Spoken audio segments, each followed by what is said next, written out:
Guy Allot. It's my picture up there. Yeah. So Guy is an artist who works across several mediums: painting, print, ceramics. Actually, I was thinking anything really, cardboard, anything. Guy studied at Central St Martin's in the 90s and in the Royal College. He's been exhibiting ever since in Britain and abroad. I think he exhibits regularly in Berlin, has a gallery there. And he has work in many public and private collections, including the V&A Museum in London. So he's a great teacher, much beloved by all. He teaches the painting year and the foundation painting year ESOP and has done so for the last 3 years. And so he's got a great sense of humour, which I think you'll see in his work, and that's not that common. And I said to him once, and I stand by this, I think he has a beautiful mind. He's imaginative and delightful, and a total pleasure to be around. And I'm absolutely delighted that he's giving a talk for us tonight. So thank you, Guy, and look forward to seeing your work. Right, is that my turn to talk now then? Okay. Show us your beautiful mind. Yes, beautiful mind. That's very true. Hello. What happens now? Does all my pictures come up and everything? Yeah. Yes. Yes, they will. They're going to.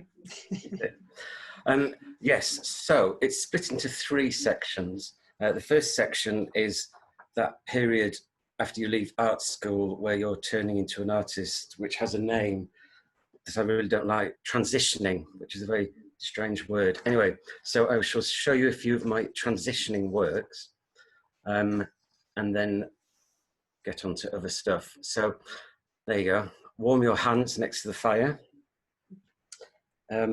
You'll see a few of this image coming up, and they're kind of warning signs to me to listen to you or something like that.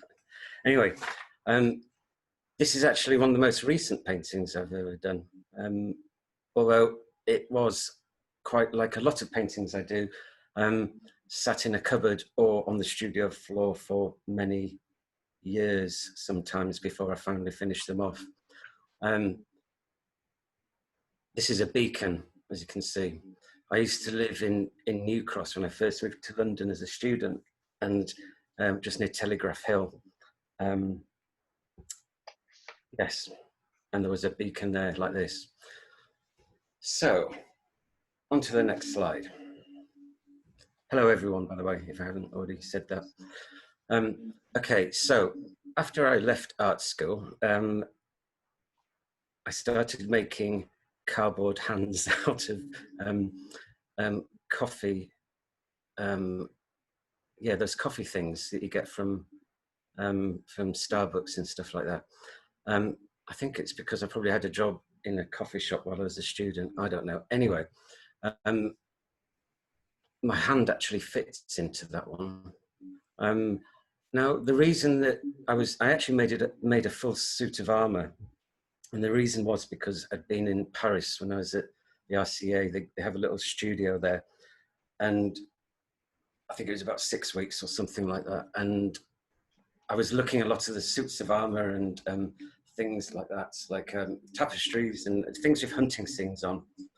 And I just thought I'd make my own suit of armor, but this one would be a little bit more reusable, energy focused. On to the next one. I think we see. And it's lasted. Yes, it has lasted. Yeah, and so anyway, so this is can you see what I've done here? This is a hand waving at you all. So yeah, I used to make lots of little objects that were all glued together, but this time I just thought I'd sew it together for no reason other than I thought of it would last longer. Yeah, so that's that. You can see there's a little wind turbine on both sides. Later on, you'll kind of see the relevance of objects being painted on. It's something that I do quite a lot within the painting. Obviously, the painting I'm painting on, and that's an object, but within the subject matter, I'm also painting on an object. Yeah, I mean, I made kind of arrow things that you put your arrows in and everything, helmets. In fact, I had an exhibition where I had some of the cardboard helmets in, and a dog came in and growled at them. So I took that as a compliment, really, that they did. taken on some kind of human shape. Yes, so the next slide. So, sorry, the first 15 slides are this kind of transitioning period after art school where you don't know really what you're doing. But when you're kind of offered little shows and you just try out ideas, really. Because when you're at art school, you don't get the chance to exhibit as much as just faff about in studios. So this was the first exhibition I had when I left the RCA. So this is about 2002. And it was the first time I'd actually managed to put the arrows that I'd made into a wall. So there was 2 rooms in the gallery. The first room just had a glass window, and then you walked through into the second space and then turned around and realized that someone had been firing lots of arrows at you. Apologies for the light switch.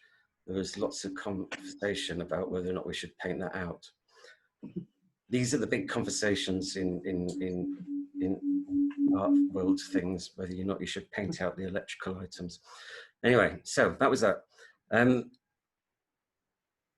other thing is, I studied print and printmaking, both at BA and MA. And painting was something that I was interested in, but didn't really do. So when I left, I would just, is there a bit of feedback there? No. When I left, I would just find objects to paint on. Like I'd make the objects like the gauntlet, or this happened to be the wall of the office of Rachel White-Read's old studio. It weighed a ton, and I made 4 or 5 paintings using that that wall. So, what have we got here? What can we see? Kind of Islamic, or at least Indian, at least kind of pattern in the background. Down the side, which is a bit dark on this picture, you'll be able to see Grinling Gibbons is kind of carved things like vegetables and fruit and pheasants and things. And at the bottom is an artist's impression of Neanderthal man or early man from the Natural History Museum. So I was just trying to mix together all these kind of things. And there's a spaceship on it as well. This is about, I don't know, 1.20 meters by 80, so it's a big piece. Painted on, like I said, a big piece of chipboard. Okay, so the next slide image is a little spaceship. Sorry about the resolution on these, but I really like these.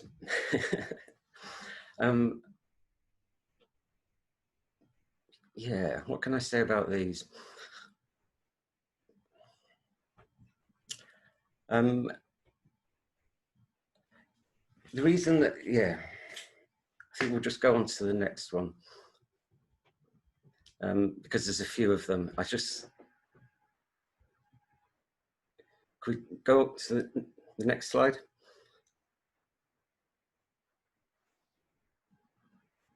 Or I'll keep on this one for a bit. Anyway, they were just made out of cardboard and they all slotted together and things. This was before I started giving them characters, which is what I did with a lot of these things.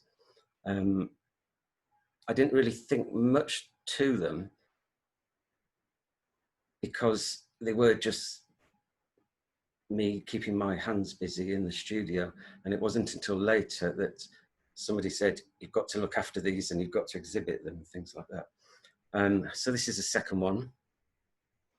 They're all a bit retro. Whoops, what happened there? Yeah. Right. Sorry about that, slight technical there. That's all right. If we go to the next one now. There we are. Yeah. What I started making these for, like I just said, was just something to do, as it were.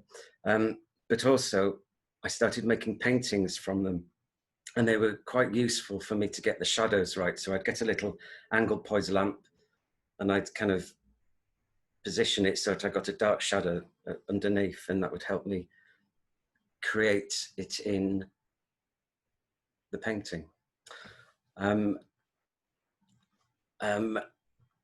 Again, you can see it sewn together. This one was based on two things. For those that know the north of England, even though I don't consider it the north of England, Chesterfield has a church tower which is slightly skew with, and in fact very skew with, and I'd seen it and thought about it, but it was also the time we lost Concorde as well.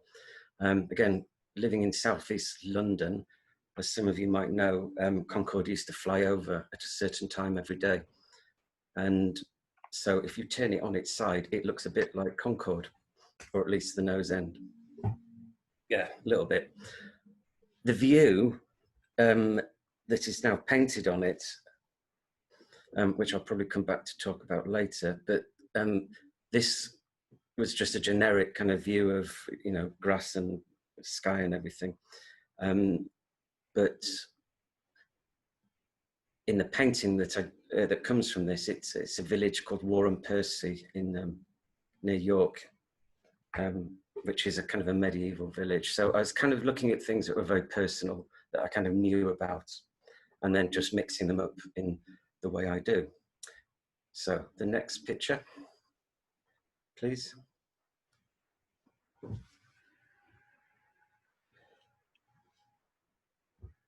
Now, on the left, you have a crashed spaceship made out of one of the arrows. Again, at this time, I was reusing a lot of the old work that was just sitting around. So I had an arrow and an old cowbell box, and then I just made this crashed spaceship. I don't know the meaning of the crashed spaceships. Maybe it'll come to me in the next half an hour, I don't know. But next to it is a dry point etching with the title, "The point of the needle is really blunt." I even wrote some notes on what that means. But if I read those, I won't be able to concentrate. Is that an etching, Guy? It is an etching, yeah. Mm-hmm. The point is that under an electron microscope, the point of a needle is very blunt. And this got me thinking about the atom bomb and blunt tools in terms of like a dry point etching tool, and how blunt you could be in making a message, and also how blunt an atomic bomb was. Very different things, obviously, but yeah, that's just a dry point etching. Right. So I was trying to think about, you know, global politics, war, big things like that, as well as just make my small little point about the dry point needle. Someone's asking the reason you're stitching the objects together? Just so they would last longer, than gluing them together. And also because I wanted the gauntlet to move as well. Like I can actually fit my hand in it, you see. So, yeah, that was the only reason. Yeah, so science was kind of quite important at this point. But I'm still in this period where I was just making stuff in the studio to keep myself busy. That sounds very, you know, like I don't care what I did, but I had to keep myself busy because, you know, that period when you leave art school, and yeah, you might get a few little shows, but you know, you're not represented by anybody, and you're desperate just to kind of make stuff and see where it goes. And I literally was there all night most of the times. You know, after work, I'd go to the studio, fall asleep with a paintbrush in my hand, sort of thing. Anyway, if we move on to the next one. Okay, so some of you might have seen this before. This is from a set of 4 paintings that were all chopped from the same piece of pine. The pines, probably about 2 inches thick or something like that. And I had this idea that of who the last 2 people on Earth would be. So in this instance, I thought the last 2 people on Earth would be this flower and this lady. It's called The Lady in the Flower, and it's called that after the tapestries in the Hotel de Cluny in Paris, which are those red tapestries that are about the senses. Yeah, and I kind of knew this figure anyway from an old book that I'd had when I was a kid and stuff. So anyway, next one. Again, sewing and gluing stuff together. Being an old hippie at heart, probably, maybe, sort of. I kind of was into sort of herbalist remedies and things like that when I was younger and stuff. So I used to like all those sort of books that used to have old-fashioned illustrations of plants and their uses. And I would have just seen this and then just added that little chap there at the bottom. Again, I wasn't scared of canvas. I just didn't paint on canvas at this period. It never occurred to me that I could paint on canvas, or well, obviously now I could, but it was that world that I wasn't involved with. I was involved with the world of objects and making objects charming and liking them and then showing them to people and go, look what I've made. You know, it was the makingness of things that I was more interested in.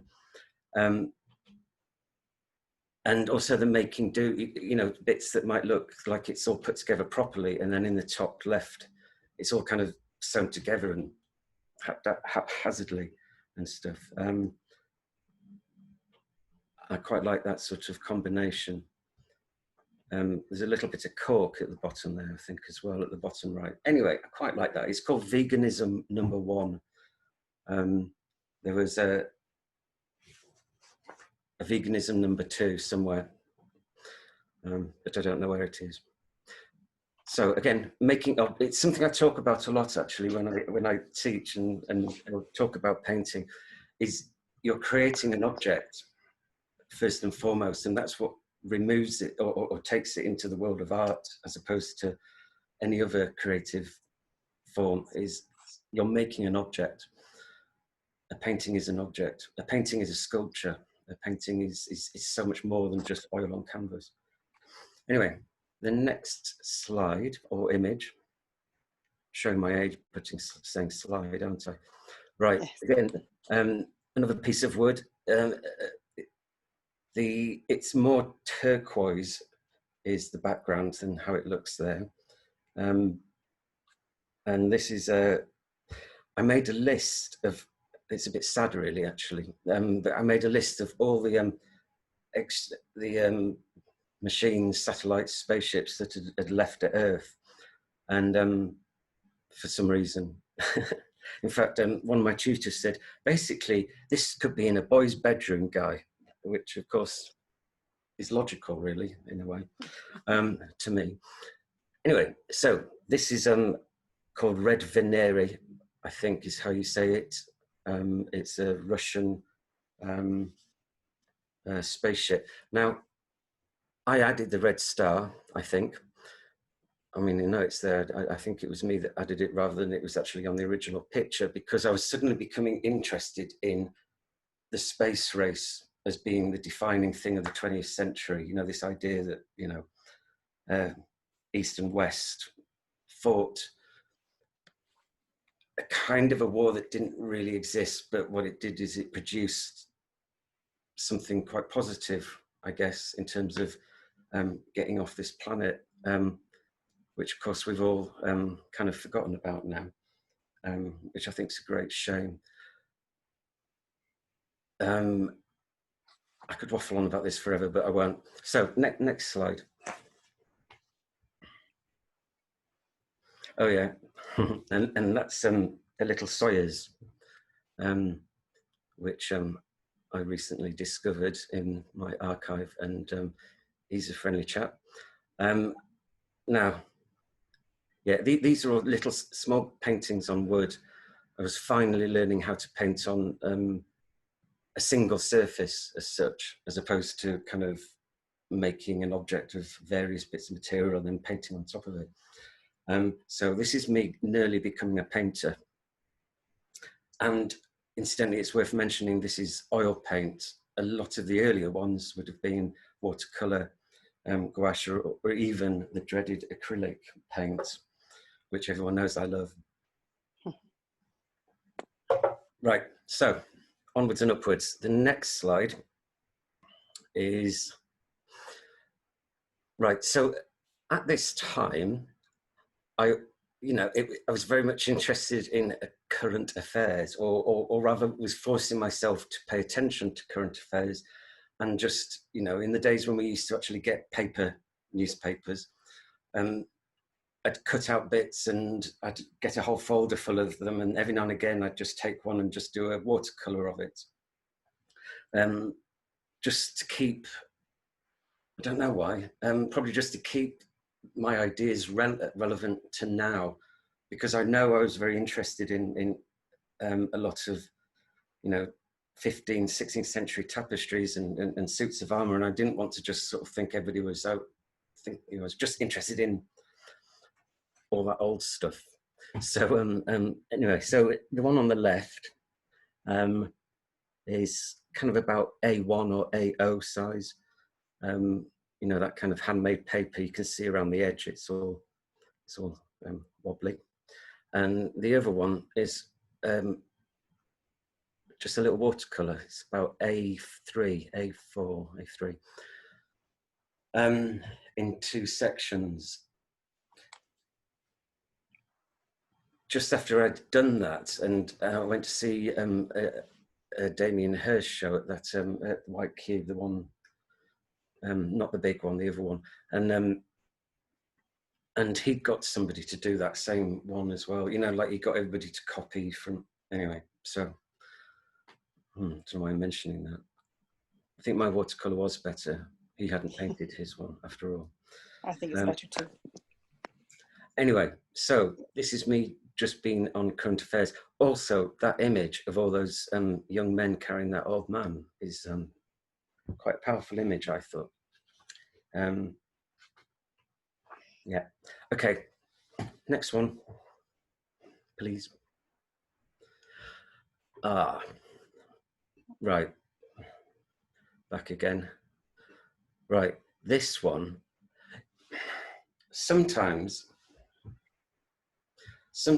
when you're in the studio, you accidentally know what you're doing, and you accidentally start a painting just right, and it's going to go right. It can't go wrong. And that's a really rare thing to happen. It probably has happened with 20 or 30 out of 500 paintings, where you just know it can't go wrong. And and this was one of them. It's just, all I did was just with a bit of brown paint outline the spaceship, and then you just got to fill it in then. So where's this one come from? This is, by the way, if there are any fact checkers out there, I'm not interested. If I get things wrong, brilliant. Yeah. If I get dates wrong, if I get names wrong, brilliant. It's just pictures.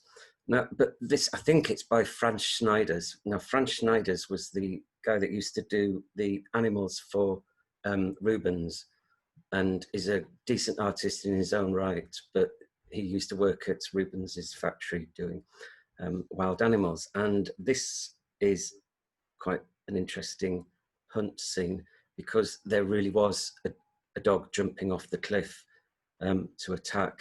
And I just thought, wouldn't that be interesting to be put on the side of a spaceship? Because I was thinking whether or not, would we take this aesthetic into space, or would we take this pastime, of the rich and the well-off and the affluent who want to hunt? And I just thought, will the rich and affluent in the future want to take hunting and all those pastimes into space with them? And that's what that painting is. And this got into the John Moores, which of course was as you all know, is a good paint show, and it was kind of, it helped me kind of know that this is a good direction to go in. At the same time, what year was that in? 2004, probably 2004, 2005. Yeah, so that comes at the end of, if I graduated in 2002, so I had those sorts of 2 or 3 years, you know, sewing together suits of armor and stuff, and then this came along. It's got 2 eyes, a nose, a mouth, and that red fin is meant to be his tongue sticking out. So I was trying to, because obviously it would stick out if you were going at 50 million light years. So I just thought, ugh, like that. Anyway, so I was trying to be a little bit funny as well, rather than too serious. And also, I'd learnt that if you put 2 eyes, a nose, and a mouth in a painting, people look at it, because that's what humans do. They look at other humans. And so I just tried to make it look more human. I think it's called anthropomorph something. So where's this painting now, Guy? This painting went to, forgotten her name. It's actually owned by somebody who had a film written about her. She had her ear cut off, and by some Italian mafia, and then it was posted to her family, and they made a film about it, and she owns it. I shouldn't say that, but it's the truth. So that's where this painting is. You might have to delete that bit. No, it's okay. It's fine. It is true. It's properly true. If Anyway, she made a film, if they made a film about it, I doubt it's a secret. I know, but maybe anyway.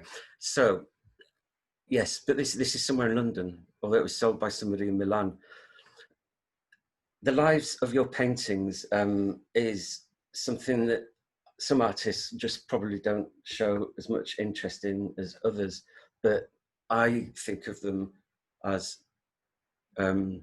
children in some way, and it kind of means a lot where they go, if, you know.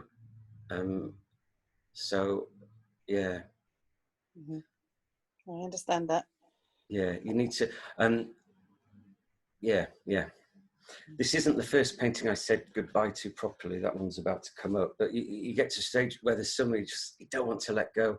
But I was given some advice by Mark Dion years ago, in the what's that club opposite downstairs, opposite on St Martin's, opposite St Martin's and Charing Cross Road. Anyway, people will know, down there. And he said, I was moaning about sort of selling something, or just like, oh, and he said, just shift it, you know what I mean? And it's always stuck with me, you know, that you can get really sentimental about things, but just get it out of the way and someone move just on. asked, have you ever stopped someone buying a painting? And then someone else is asking, how many children do you have in your in terms of your artworks? Well, they're all kind of children, and so you love them all equally, but that can turn you into a bit of a hoarder. So you do have to you know, edit. And I'd say there's about 30 that are, you know, better than others, better kids. Anyway, and the other question, what was the other question? Have you ever stopped someone buying a painting? I have had to get into a cab and go round to a certain address in Kensington, and have been by somebody and said, and had to collect paintings, that it just, wasn't going to work. Right. Yeah, once, and it, Fair enough. She was bonkers. She was bonkers. She wanted to do prints of them, you know, like you know, on a printer, you know, what it's called, that word, Guy yeah. Yeah, and sell them without my permission. It was just like, this isn't happening. So yeah, so I've only once done that. Yeah, fair enough. next. Oh, this is meant to be our break now. where we warm our hands against the fire and everything. But we can carry on. I'm happy to carry on. Has anyone got any questions they might like to ask? That's what this point was for. Yes. Would Dan Coombs, would you like to ask a question? Don't make it difficult.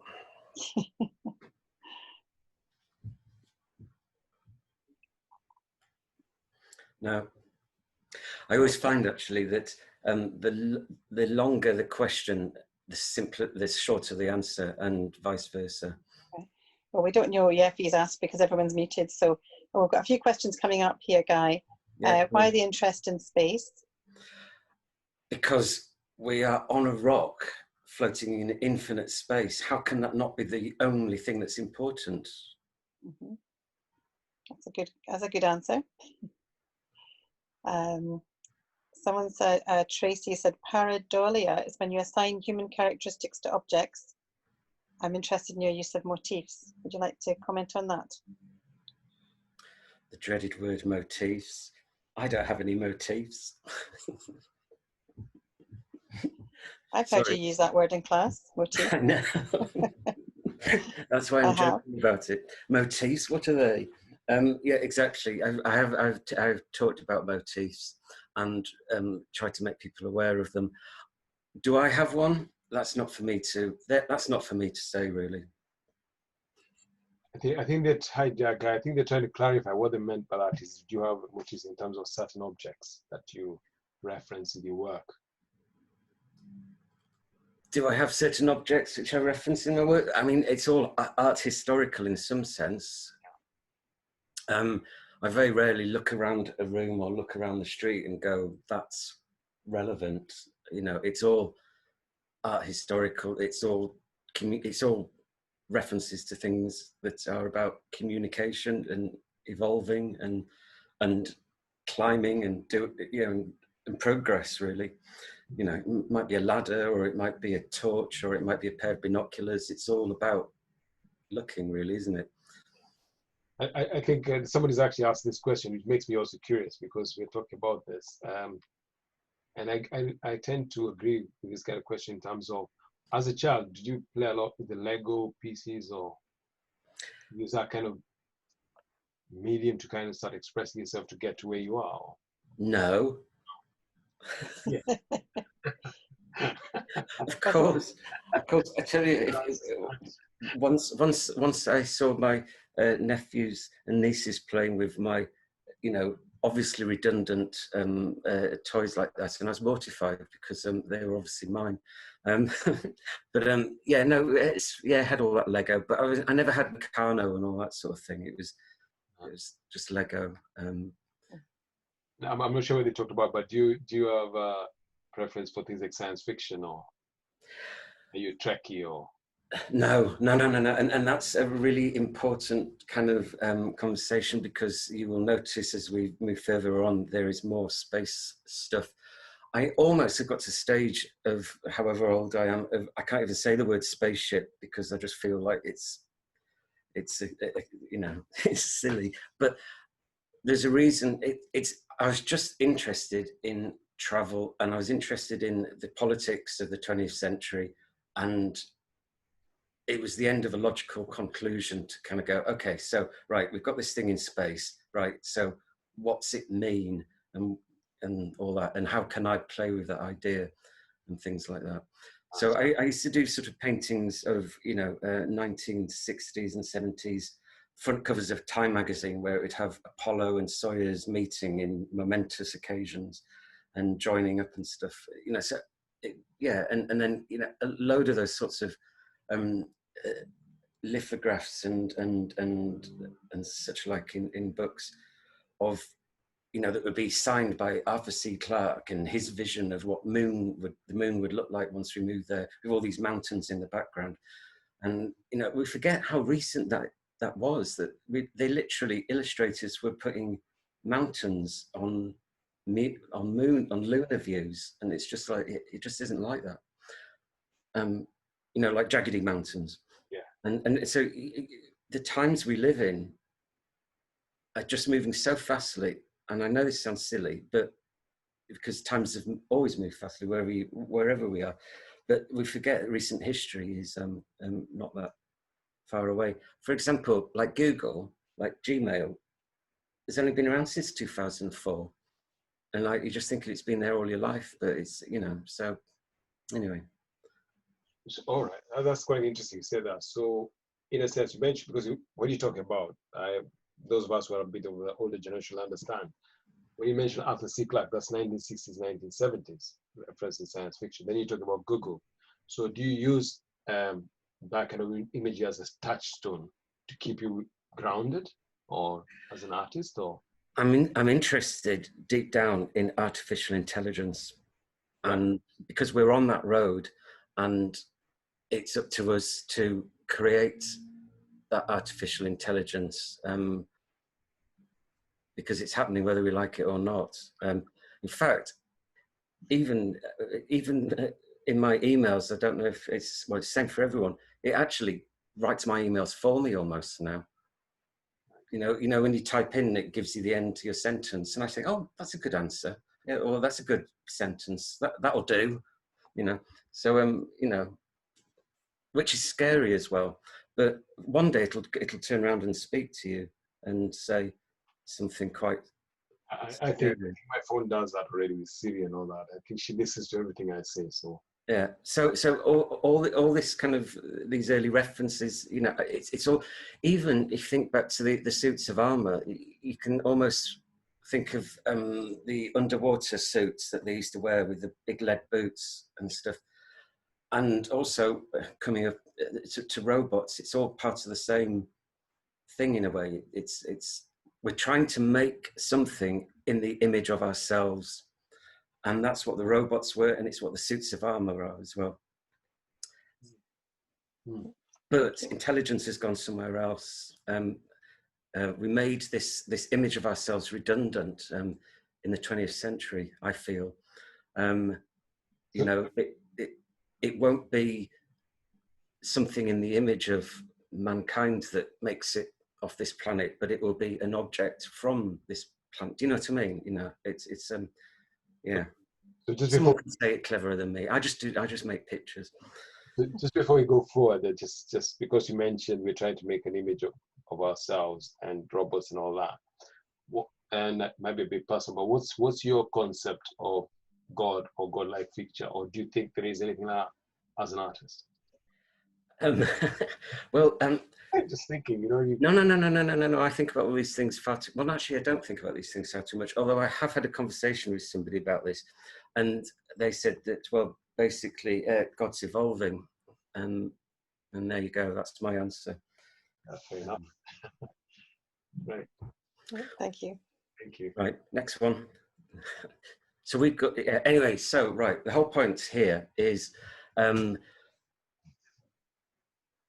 This is one of two, maybe three paintings that I have permitted into my slideshow. And right, this is, I quite often cry in front of paintings. It's really embarrassing. And what I have to do is just kind of find the toilet or just hide myself in a notebook or something. It's just like, I'm crying, you know, which is what I'll do now. But this painting nearly knocked me over when I saw it. It was part of the Art in the Age of Tolstoy at the National Gallery, Sainsbury Wing, 2004, probably, 2005. And it's a painting by Ivan Shishkin, who people who have heard me waffle on will have heard me waffle on about. That this painting just is a good painting because it's so simple, and yet snow, which is so light, is so heavy on this tree. I just love that contradiction. And obviously there's no tree that could grow on the edge of a cliff there. So the whole thing is completely not what Shishkin did. We see he always painted forests as you saw them, but this was just, it's so symbolic of something else. That basically, this was my eureka moment, really. I just kind of knew that I had to just paint single objects in some way affected by their surroundings, you know, and then everything fell into place. So what happened next? I haven't got the first painting I did after that, but hopefully the next painting will show you. Yeah, these are kind of in the wrong order, but there were 20 of them, and they were part of a show called The Space Race. It was kind of influenced by the sorts of buses and trucks you'd see at free festivals or in the 1960s in California or whatever, you know, where somebody had painted a scene on the side of it and stuff. Because I used to go to loads of free festivals. Best time of my life. Not the best, but you know, I mean, it was really good fun. Anyway, so this painting here, I painted a view of, it's up past, it's near Malham, near somewhere called Gordell Scar, which is somewhere that Turner went and various other artists went, because it's like a mini me Grand Canyon, a really mini me Grand Canyon. And it was the idea of like this object. Yeah, anyway, that tree painting by Shishkin was the whole reason I did these. So you've got the ladder, which is like a tongue sticking out. This one lives in a really nice house of an architect in near Frankfurt, and he often says about it that he talks about it in psychological terms. That's for somebody else to talk about. I was just wanting to make a spaceship that just looked a bit funny or a bit just odd. So I just thought it would have these kind of wooden shields on it. So again, you've got it contrasting with the background, which is very sort of simply done. By the way, this is when I started using oil paint continuously. By this stage, I'd started complaining to a friend I'd been sharing a studio with, saying that acrylic paint changes as it dries, and you know, how annoying, rah, rah, rah. And they said, well, use oil paint because it stays exactly the same as, you know, when it's wet as when it's dry. And it was like being handed a magic wand, really. It kind of did exactly as I wanted it to. You can do all that kind of wash behind, and then you can add more on top. And this is when I started to also use models to make shadows and things. So that I was continuing with those little models as well. So this one was number, I don't know, 12 probably. Did you build a model for this one, Guy? Someone's asking, did you build a model for this one? Yes, and I recently threw it away, actually, cut it up. It was a really bad model, this one. It wasn't a dead good one. But yeah, the next one. Right, so this one was number 3, no, not 3, could have been number 4 or 5.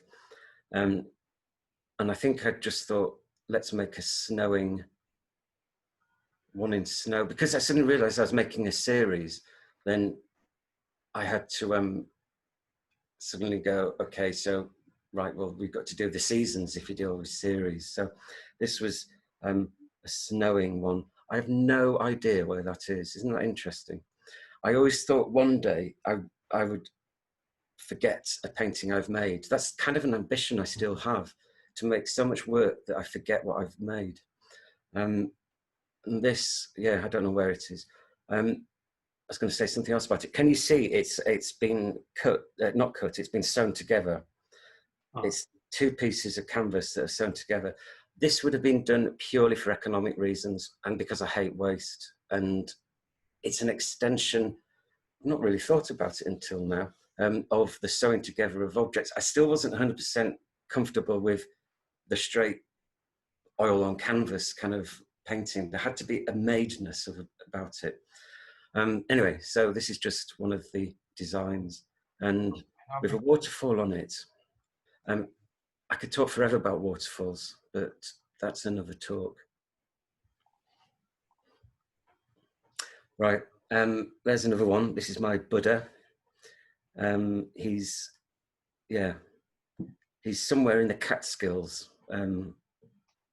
which is just kind of between Pittsburgh and Connecticut or something. I don't really know that part of the US. Anyway, and the view was somewhere in the north of England, I imagine, what with me being a northerner.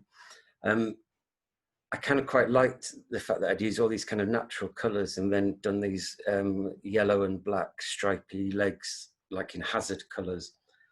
And then, of course, the turquoise ladder being my kind of favourite colour. And that's that, yeah. So it was a series of 20 and they were all in the same show and it was called Space Race. So there should be some more coming up. Oh, that was number 5. I decided that I needed one that was like an electric guitar, you know, like a spaceship that Alice Cooper lived in. I know Alice Cooper just likes to play golf and it's just like a hat he wears and he isn't really Alice Cooper. But if he was playing Alice Cooper, he would live in that spaceship. Yeah, and that's the Grand Canyon behind again. But the view again is just up a ravine at Gordale Scar, I think. Yeah. So would you ever use photographs as references or for these? Yeah, I mean, they're my photographs that I've taken when I've gone there, and you'll see in later work. I have to have gone to most of these places, otherwise it wouldn't be of interest, really. Okay, so this was the first painting I did where I was really late in the studio and I just thought, and you know what I did? I took what would be now called a selfie, but back in 2005 would just be called standing with a camera holding it like this. And because I just thought, I think I just felt really good about this painting. It felt like it was my own, nobody else's, and it was kind of resolute in its sort of standing where it was. So I was kind of quite pleased with that. Yeah, and this was sold via email. Can you believe? It's somewhere in New York, and that's all I can say about that one. Oh yeah, and there's close-up slide because I thought that might be of interest. Again, look, the faces and everything. You know, it's not really shock or surprise or anything, but it's kind of something. At this point, I wasn't painting like Monet. I was adding glazes to make the shadows and things like that. If I was painting like Monet, I would just paint darker brown where the shadows were and things like that. But I wasn't that clever at that point. And also you can see the highlights on the right-hand side. I was just using white paint. I wouldn't do that now. I would just use a lighter shade and paint it, you know. In my 40s, probably my 30s even, I grew to really like the Impressionists. They're very good. Well, your sense of color is fantastic. I mean, I think that that really comes across in the painting. It's Yes. really enjoyable to look at. Yes. I shall be 2 seconds, literally 2 seconds.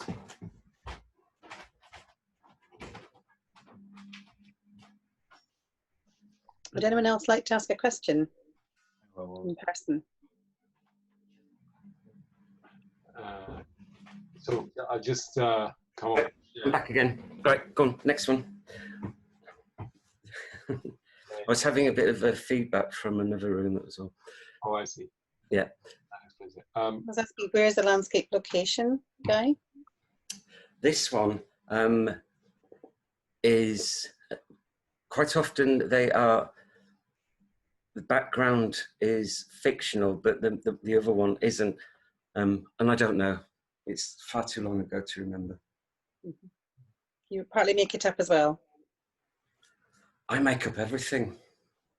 I make up everything I'm saying now.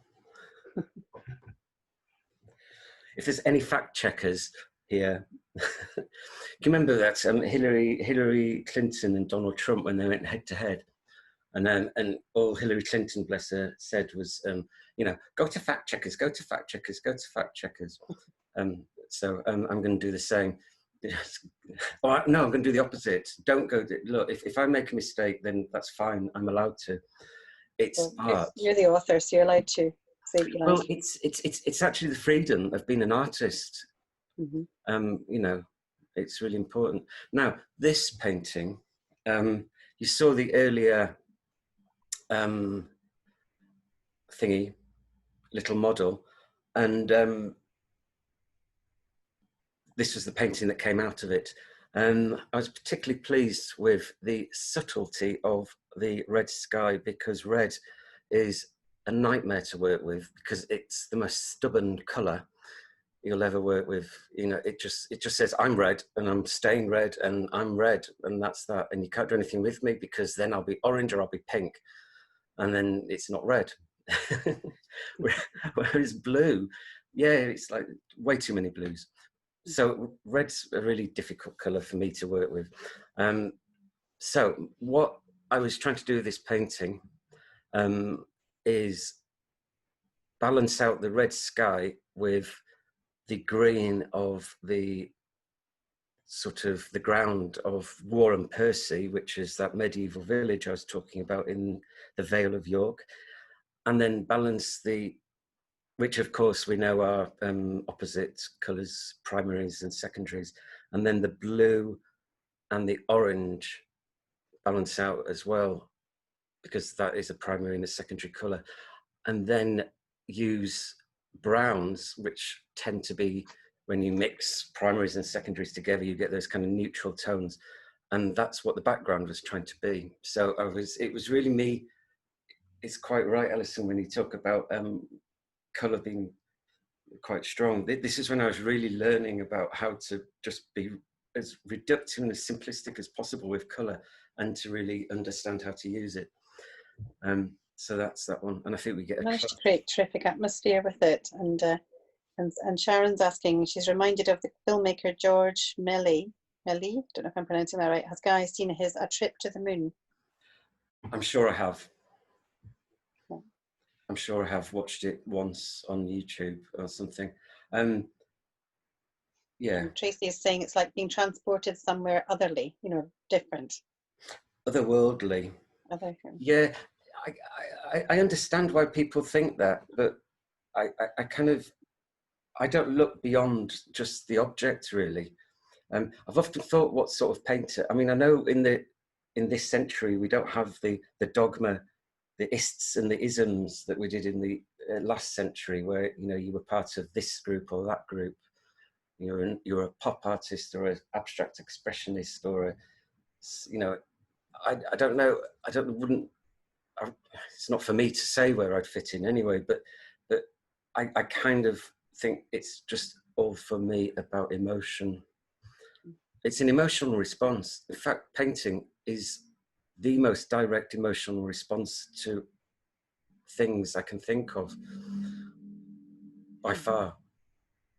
A musician might argue with you. No, don't get. No. I'll answer. Well, I'm on your side. I'm with you. I'll answer that somehow later. But so when was this done, Guy? Sorry? Was this painting done? Which year? When are we talking about? Which year? Oh, 2004, 5. Is this just after you discovered the pleasure and glory of oil painting, or? Yeah, exactly. And then everything fell into place. Everything. It was just, honestly, if anybody's kind of thinking, oh, what am I doing? What am I doing? My answer is just keep looking. You will. It might take you 2 years, but you've just got to walk through the forest of images, and you will find the thing which puts everything together for you. But you've got to find that yourself. You can't, you know, no one could tell me that that painting was going to have the effect it was going to. Anyway, the next slide is a thingamajig close up. I thought that might be of interest, but it's a bit out of focus. Yeah. Anyway, that's that. Next one. Right, I put this in. I've actually changed this. I've actually written all over it, and I hate writing over paintings, but I did do on this one. So this is an iceberg. I think I've put this one in because although I was interested in that kind of otherworldliness, this sort of sense of a time that's past or a time that's to come in the future, in a way to kind of express something or to create not a home, but create a space to dwell in my own kind of imagination. I still wanted to kind of keep things relevant. So I just thought I would do melting icebergs.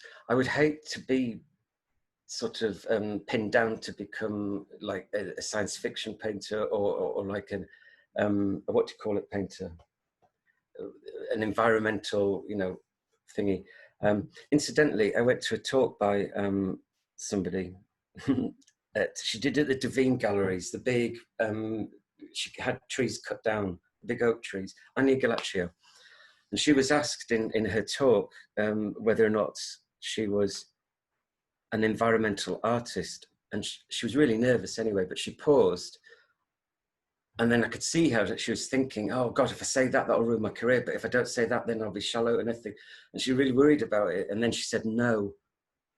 And I think she should have said yes, actually, because we all should really care about the environment. But she was worried about getting pigeonholed and stuff. So I guess in a way, all artists worry about being pigeonholed in that sense. Or is that just me? Anyway. No, I guess that's probably common. Mm? I guess it's probably common. Yeah.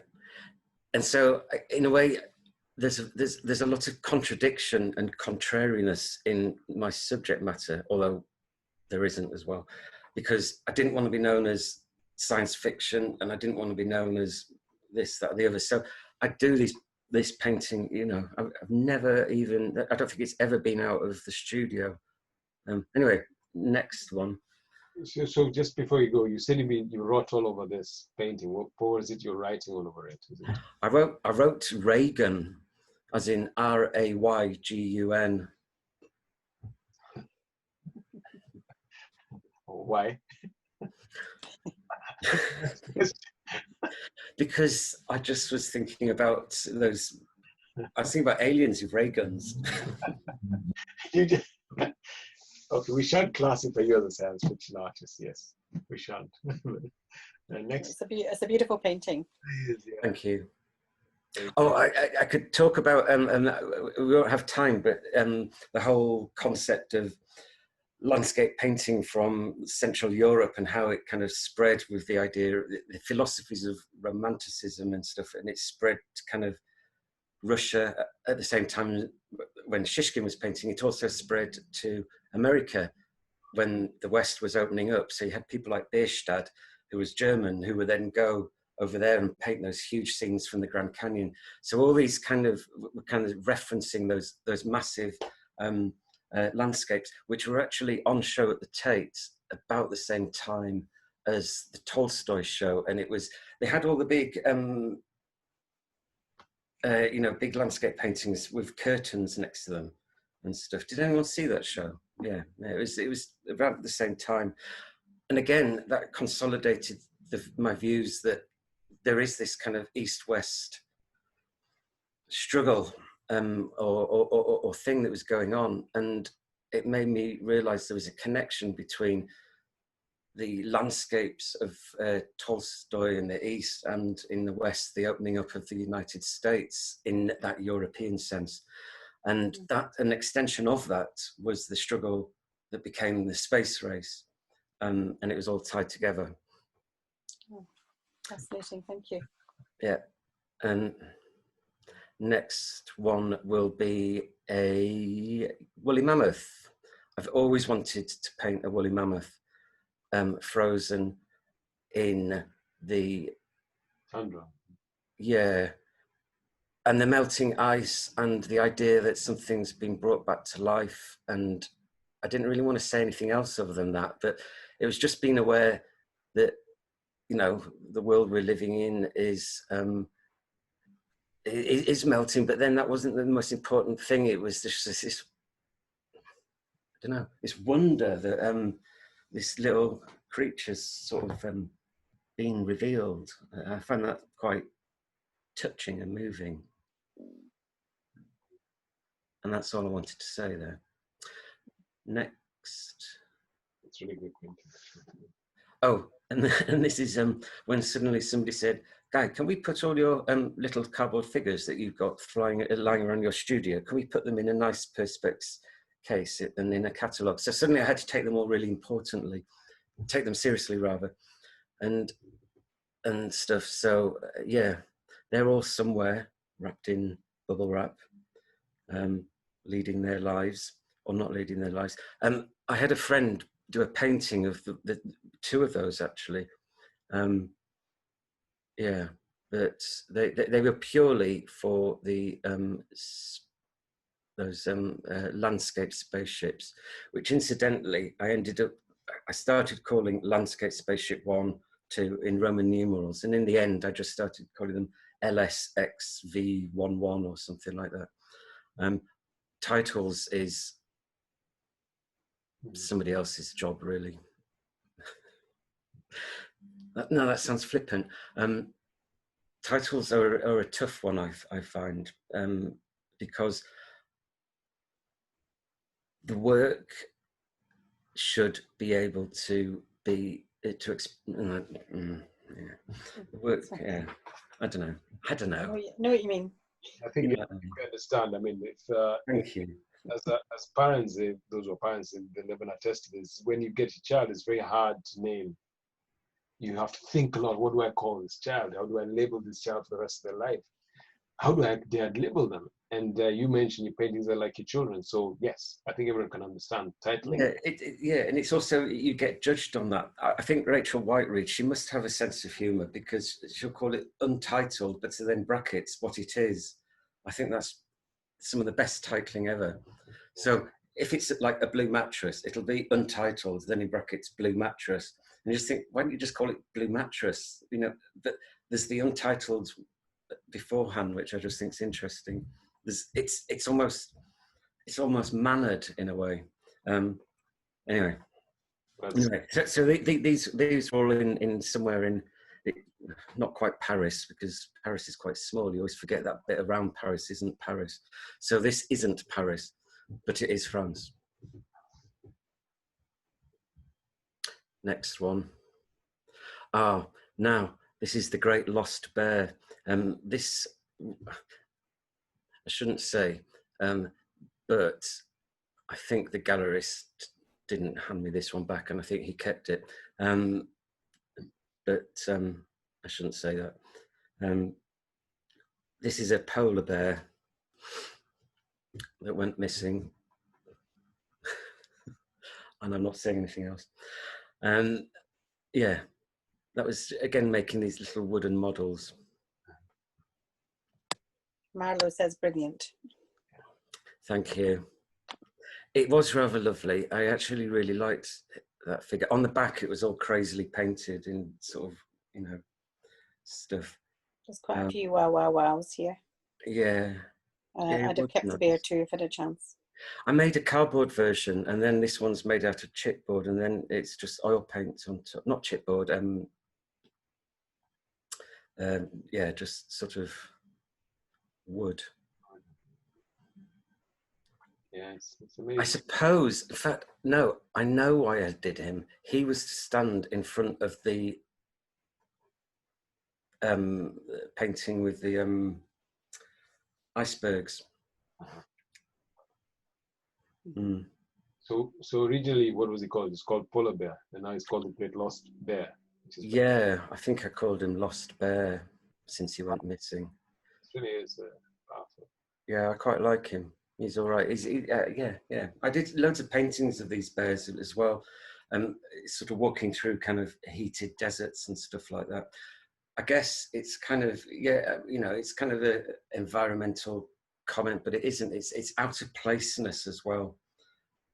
And there is that sense within, artists always feel that anyway. It's a cliche, but we do. In fact, it's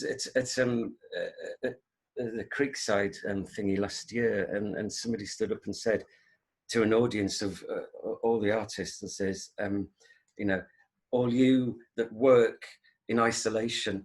And I just thought, oh God, yeah, that's us. We're just working. We're kind of, you forget how isolated us artists are, How big was he?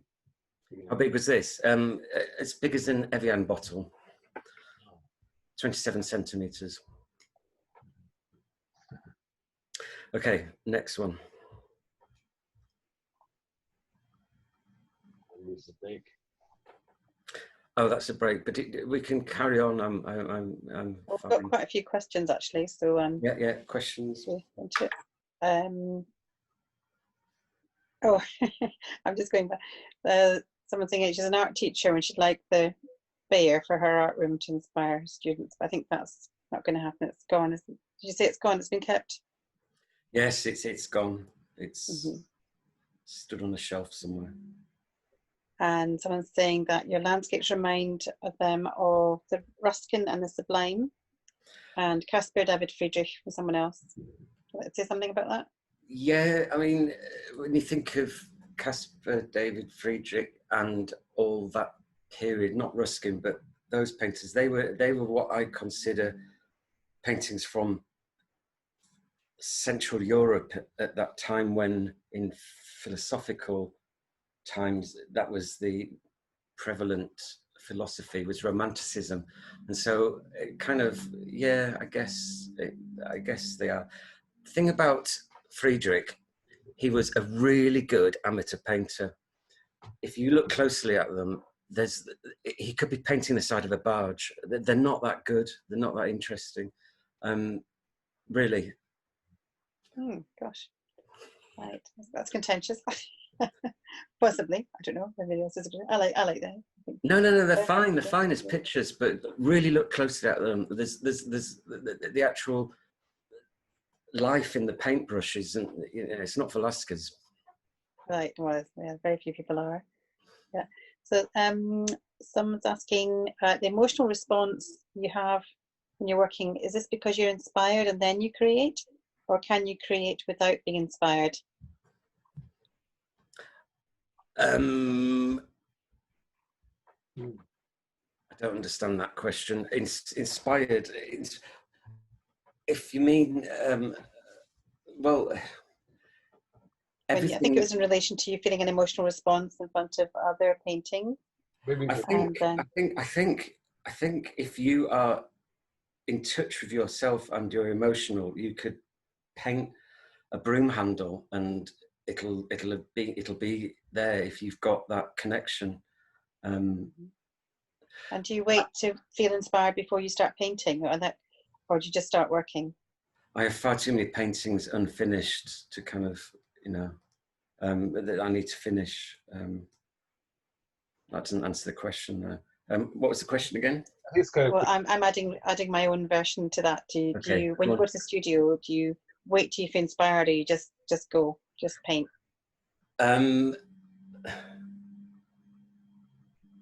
I don't know. That sounds like a really odd answer, but I really don't know. I don't sit there and wait for. I used to sit there and just sit there and wait and stare until something happened. But now I just kind of, I know that piece of wood just needs that there and that there. And, I'm kind of, painting for me has changed since about 2015. I paint like a completely different painter. Yeah. And in fact, it was this show in Paris, that somebody came up to another artist from Berlin, and he said, "You paint really thinly." And it was only then I thought, oh, right, okay, right. And I became so conscious of painting thinly that now I can't do that. I have to kind of, I have to, yeah, I have to, it sounds like a cliche, but you've got to let the material win.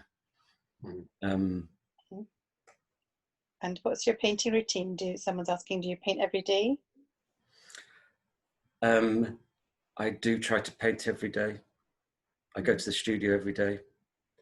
Since mobile phones and social media, it's a little bit more difficult to paint all the time. But yeah, I paint every day. Would you mind if we go back to that question, the emotion thing? Because I found that quite an interesting question. Because so you say you've changed from 2015 to a different kind of artist. So what kind of artist were you before that, and what's the change then that happened?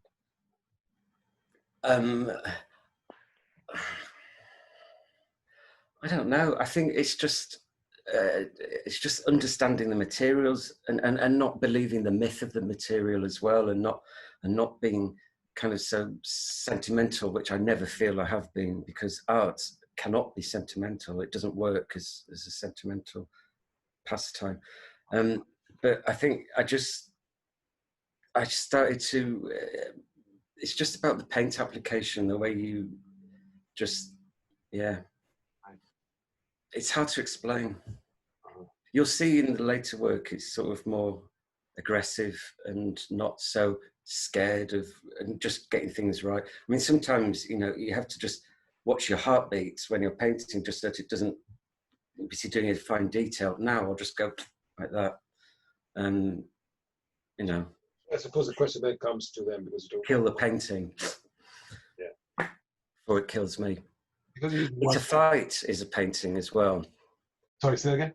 It's a fight is painting. Oh. Yeah. Sometimes, right, when I'm painting, I'll actually literally be painting and then I'll turn around to walk away and I'll just go and it's not expecting that one. So I think the question is valid. There is emotion in your work then, isn't it? And emotion does play a factor in the way you get into Yeah, too much. I remember when I was at St. Martin's and I told this story before, so people have heard it, but when I turned up and your fellow students on the first day were all kind of looking through your sketchbooks, and somebody said, "Oh, you're so honest."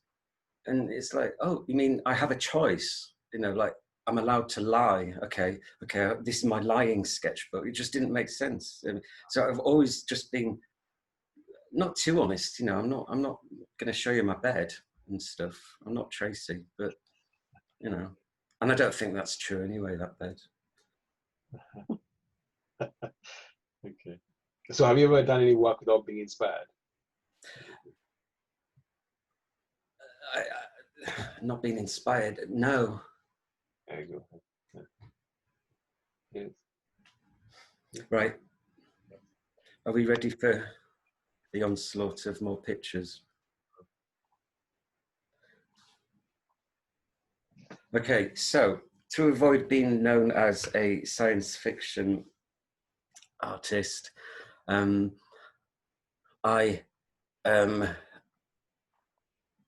some would say foolishly, but then that's just who I am. Decided to completely do a U-turn and plant myself in the park or in the forest. The forest outside Berlin, as everybody knows, outside Berlin is just forests and lakes. But this is Greenwich, and this is Greenwich on Christmas Day, where I saw a silver birch tree in front of this old gnarled tree, and it was this kind of, well, you can see what it is. It's just this pure kind of clean line, and then this kind of more, it splits the painting in two, and then you've got this sort of old twisted, so it's two versions of yeah, it is what it is. So I was kind of looking at trees in parks and seeing what I could do, really, and I did you know, 30, 40 kind of these, of different successes around London and in the parks. So yeah, the next one. Yeah, these are all in, they're all black ink. They could be gouache or they could be watercolor. This is up on, if anybody knows, Menwith Hill. This is next to a village called Blubberhouses, which is the best name for a village anywhere. I expect it's because they housed blubber. Anyway, this is a set of pine trees, and I happen to think a pine tree is one of the best trees to do paintings of, and I have yet to find the perfect pine tree to paint. I have spent a long time looking for it. On a special day, the red of the bark, that kind of browny red of the bark, and the green and the blue sky, and that kind of pale green of the moorland is quite unique. So this was a set of studies I did. When I sold these, the chap that bought them, he says, well, why have you got the bit at the bottom? And it was because I just wanted them to have that look of like a Polaroid or a kind of a picture in some, yeah, a photograph. So there should be a few of these.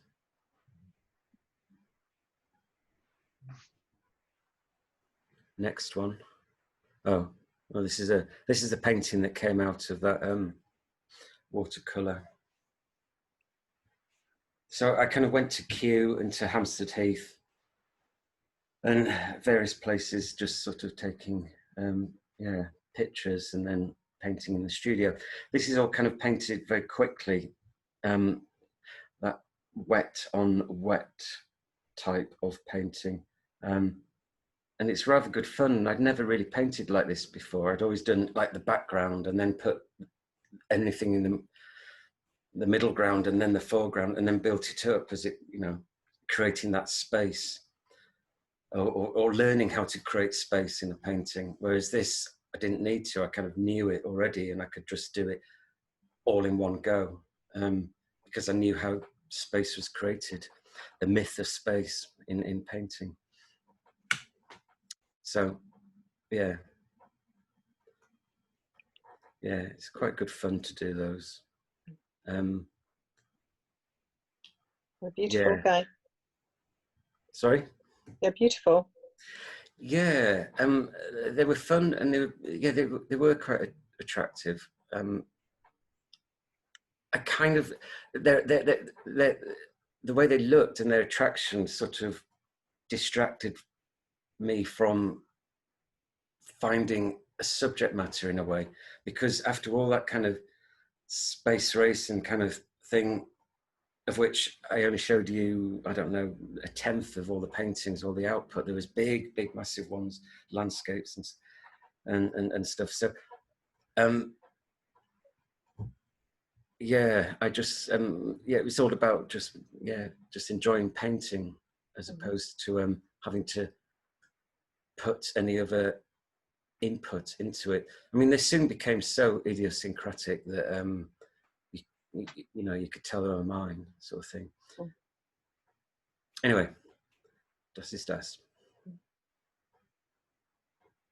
Oh, now, watercolor is the hardest discipline in painting because every mark you put down is going to be there throughout. Yeah, so you can't take it off. You can't just paint over it and stuff to remove your mark. So as I say, as everyone knows that I say, it's like playing live on stage. You know, you can't.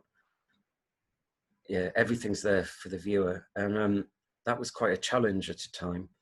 And some of these, I'd just go to every day and just add a few little darker areas and things like that. So this is the Tiergarten in Berlin. Mm-hmm. I also learned here, like, because my original love, I guess, was drawing and being a draftsman, and I haven't drawn for a long time when I was doing this. This is 2008 or 2009. But you can see, if you were to look into the horizon area, you know, some of those trees are very simply done, and it becomes like drawing again. And I kind of really enjoyed that. I'm still kind of wowed by how a line can do something. So yeah, that's quite, What's wonderful about them is they're so detailed without being tight. They seem very fresh. Yeah. And alive, and yeah, they're wonderful. Yeah, I totally agree. And some of those are so simply done, and yet you believe it all. And it's about belief, isn't it? And you know, and yeah. Directness and confidence in the mark making and the drawing. Yeah, I like those. I think the next one is, yes, Paris. This is the Bois de Boulogne, an area you shouldn't frequent late at night. Or during the day, actually. I had a few surprises walking around there, I can tell you. Now, I kind of quite like this one because I managed to do that really difficult thing, which is called light, without actually putting any light in the painting, just by the darker areas. These things used to really torture me, by the way. I consider this almost just too difficult sometimes. I think that there's very few people I've seen that painted trees in this fresh and detailed way. Like Hockney might be one of them, and yourself. You know, I think I put you together. If you don't mind. Yeah. These were all just before he moved up north, you know, when he came over from California, and yeah, I did quite a lot of these, and then some. I started doing such details of trees where a branch had been cut off, because I just thought, how can I add my voice to an image of a tree? So I was looking for the quirkiness in a tree. To do a painting off, but these were just straight studies, and it was purely, literally, to counterbalance the kind of the science fiction-y side of things, which again I was learning was linked to landscape painting and romanticism anyway, was science fiction. And these are watercolor, not drawing ink. Do you know? I'd have to go inspect it. I would say this is watercolor. Yeah, no, I never used those inks. This is actually Somerset paper. It's the one that's called newsprint. So it's that kind of off-white one. Again, I was always really not scared, but didn't enjoy the white surface, and that's another reason why I sort of, it took me a long time to paint on canvas. I'd always paint on an object that I didn't like, that sort of rectangular, you know, primed canvas at all. I'd always, find, you know, mess it up a bit, or find a disused piece of material or something like that. So the next one should hopefully be another watercolor. Yeah. So these are smaller, and this is outside Berlin. I've no idea where this one is. I mean, I know where it was. It was in a place called Grunheide. My gallerist at the time, Christina Heidemann, she I'd gone to visit her father and her mother, and they'd walked me around the forest around there, and to show me places. And this is one of the views. Again, you can see how, if you kind of, I mean, you can imagine it's being relatively real, but at the same time, if you look closely at any of it, it's just a splodge with a paintbrush. And that's why I was just trying to say earlier about those impressionists. You know, we all roll our eyes at sort of, oh, another Monet show, but what a genius, honestly. Those impressionists, they were really good, actually. And I spent all my 20s and 30s sort of fighting, and not fighting, but sort of thinking, oh, you know, there's got to be a better artist out there, and looking for the obscure. But actually, they're good because they're good. I think it was Jeff Wall said, Jeff Wall, was he the photographer? Yeah, he said in a quote, he said, the great ones are great because they're great, and you can't avoid that.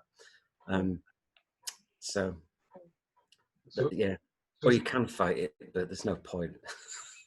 You will lose. Anyway, so yeah, anyway, so this is just a little watercolor again, sort of just proving to myself in a way that I could do it. So the next one should be. Just before you go, Guy, is this done on site, or do you take photographs, or do you work off memory, or? It is done from photographs, but this was done whilst I was on not a mini residency, but they gave me the gallery to work in over summer. It was closed, and so I just worked on them there. But yeah, oh no, I couldn't work outdoors. I'm far too self-conscious.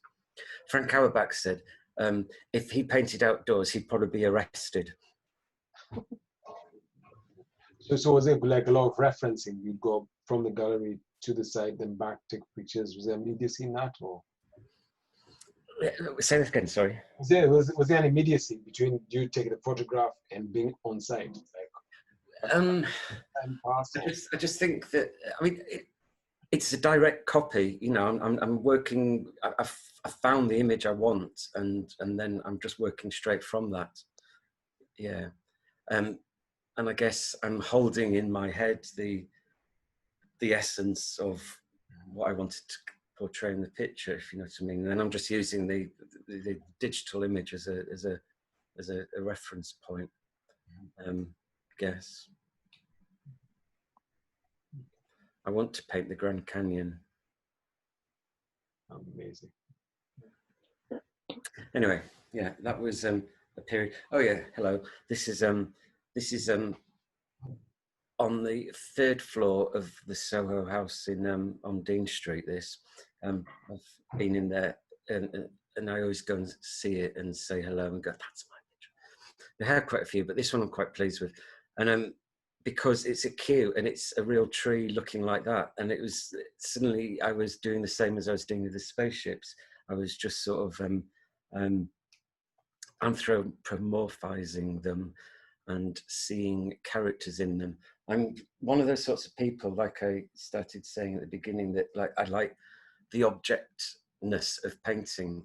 I like, even though it is it's three-dimensional, but I like the fact it's an object, and I look at everything like this glass, and I'll just go, oh, hello, glass. You know, I kind of give characters inherently into everything that I see.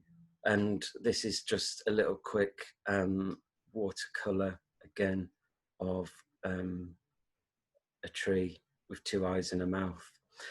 It was after this point where I started looking for old oak trees, and because I was spending a lot of time in Berlin at that time, and I was fortunate to have a vehicle, or the use of a vehicle, I would sort of drive up to where all the big oak trees are, which are north of Berlin. And I also took a day trip out to Kent to go see the Fretfield oak, which I think is, there's a painting of it here. It's in someone's back garden. Anyway, so yeah, so I was pretending to be knowledgeable about oak trees and all that. Okay, next. Ah.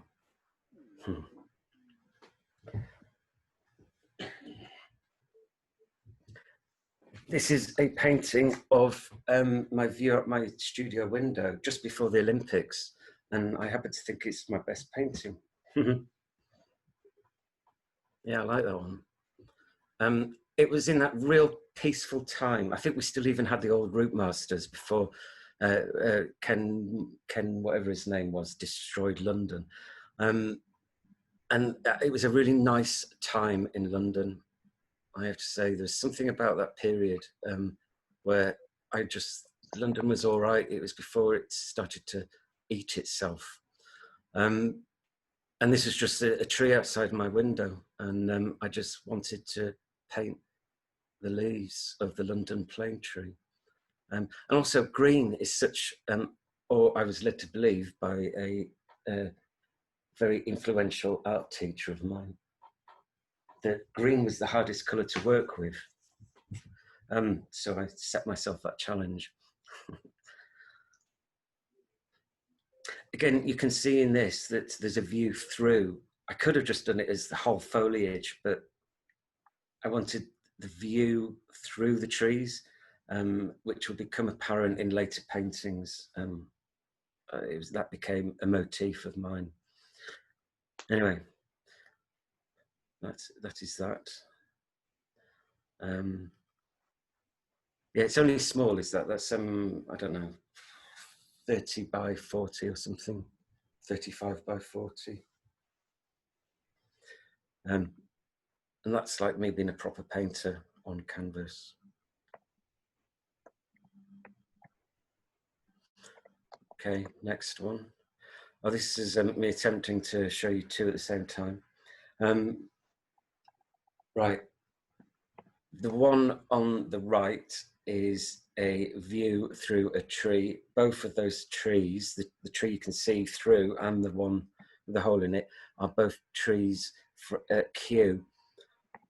Obviously, I put a hole through the one of the trees so you could see the other tree, but it came out of this idea. I was really lucky to have an exhibition in Los Angeles, and I utilized that fact to go on a little, you know, your kind of little mini me California journey. So I went along the coast and I went to the deserts, and then I went up to the Mariposa Grove or whatever it's called, and Yosemite, which nearly destroyed my whole painting career because it blew me away and was like, how the hell do you beat that? Anyway, so where are we? Oh yeah. Right. So those sequoia trees, if we think about landscape painting and how it opened up the Wild West or whatever, as it got towards the coast, suddenly you came across all those massive trees like the sequoias and the redwoods, and what they did is put holes through them to drive their cars through. And I just thought that's must be symbolic of something, that you have this majestic landscape and you just want to still keep on going, and the idea of just driving through the landscape and then off to the edge of the Pacific, and then of course where do you go? You go into space. To me it seemed the natural conclusion to the journey from the east coast of America to the west coast. And so I thought, okay, well, I've put my own holes through my own tree paintings. And also it was the opposite to the spaceships, which had a landscape on the surface of them. And now I wanted to put a landscape through the tree. So they were kind of like counter points. Anyway, but at the same time as doing that, I was probably listening. Anyway, what am I saying? The one on the left is a hawk.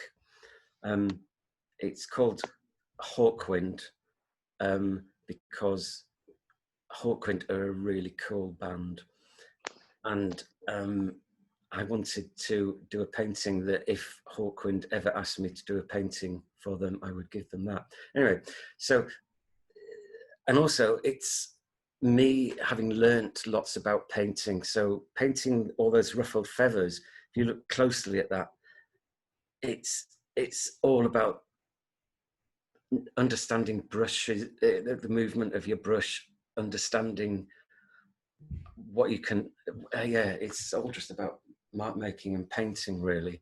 And I got to that situation where if you look at the early ones, they're very much kind of like, you know, I'm taking my time and you can see how I'm kind of learning or a bit nervous or whatever, but this is more like, yeah, I had that confidence to just like paint. And of course, then you look at it and then you look at the hawk's eye and you realize it's all about looking and painting and observing. And, you know, so Yeah, I really like that painting. Yeah, it's beautiful. Yeah.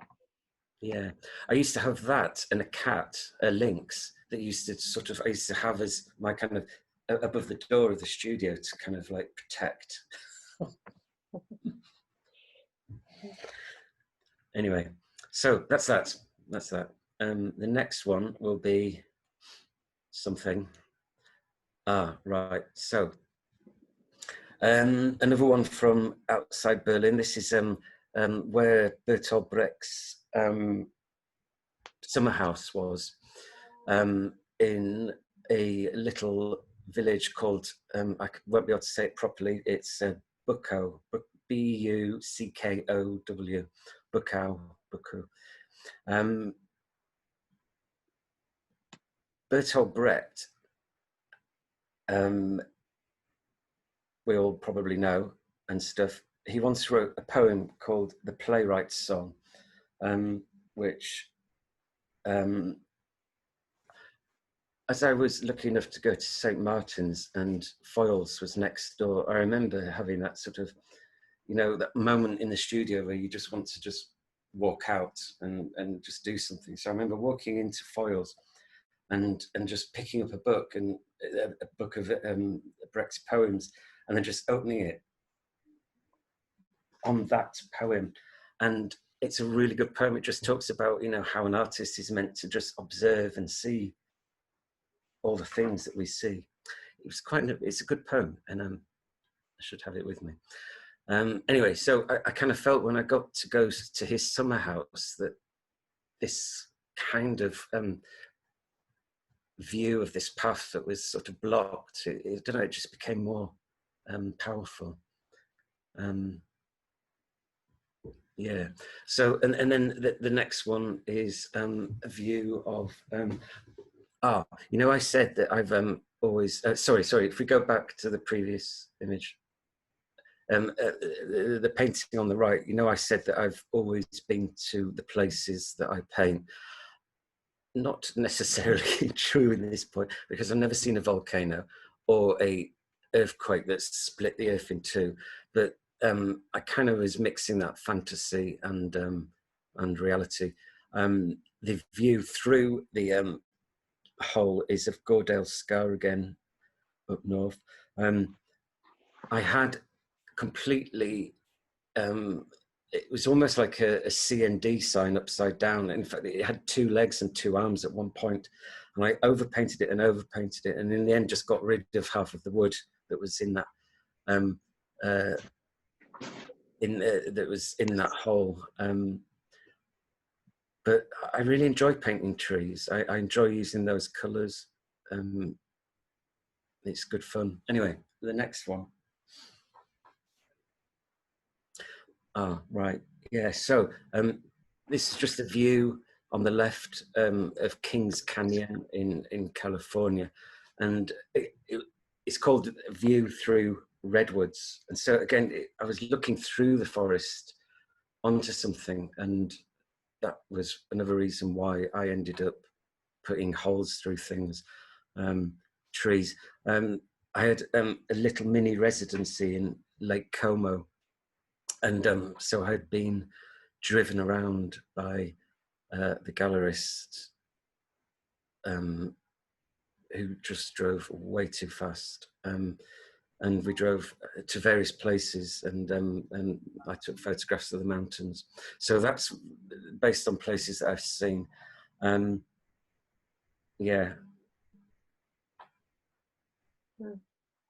Yeah, I like the twist on the one on the right. It's kind of, there's a twist to the tree. It's yeah. I was asking what the title of the Brecht poem is. The Playwright's Song. The Playwright's Song. Yeah, Playwright's Song. Yeah, yeah. It's spot on. It's it made me, it really consolidated why I was being an artist, really. Okay, the next. Yeah. So I apologize to everybody for the top left of this photograph being slightly reflective. It would obviously have the same kind of definition as the rest of the painting. Right, this painting is really quite big, and it happens to be in somebody's back garden in Kent. And I was walking around there trying to find it, and the farmer said, he says, "Oh, go through that fence at the bottom of the garden and you'll see it there." And so it's in a private garden, and it's either the oldest or the largest oak in the UK. And I'd probably, this branch that comes out to the left with the bit that's been chopped off, I'm probably about as high as that. So it's not a huge oak tree. And I did a sort of watercolor of it and everything. And then I just decided to turn it, it's kind of, you know, like, yeah, it's like, right. What started to happen at this point was I started to think about science fiction and those fairy tales, for, you know, like the Grimm brothers. And I'd been living in Berlin next to the graveyard where the Grimm brothers were buried, purely coincidentally. But it's got me thinking about these landscapes and creating characters in the forest. So it could almost be something that Hansel and Gretel met in the forest. And then I started to think, okay, so what's the real purpose of fairy tales?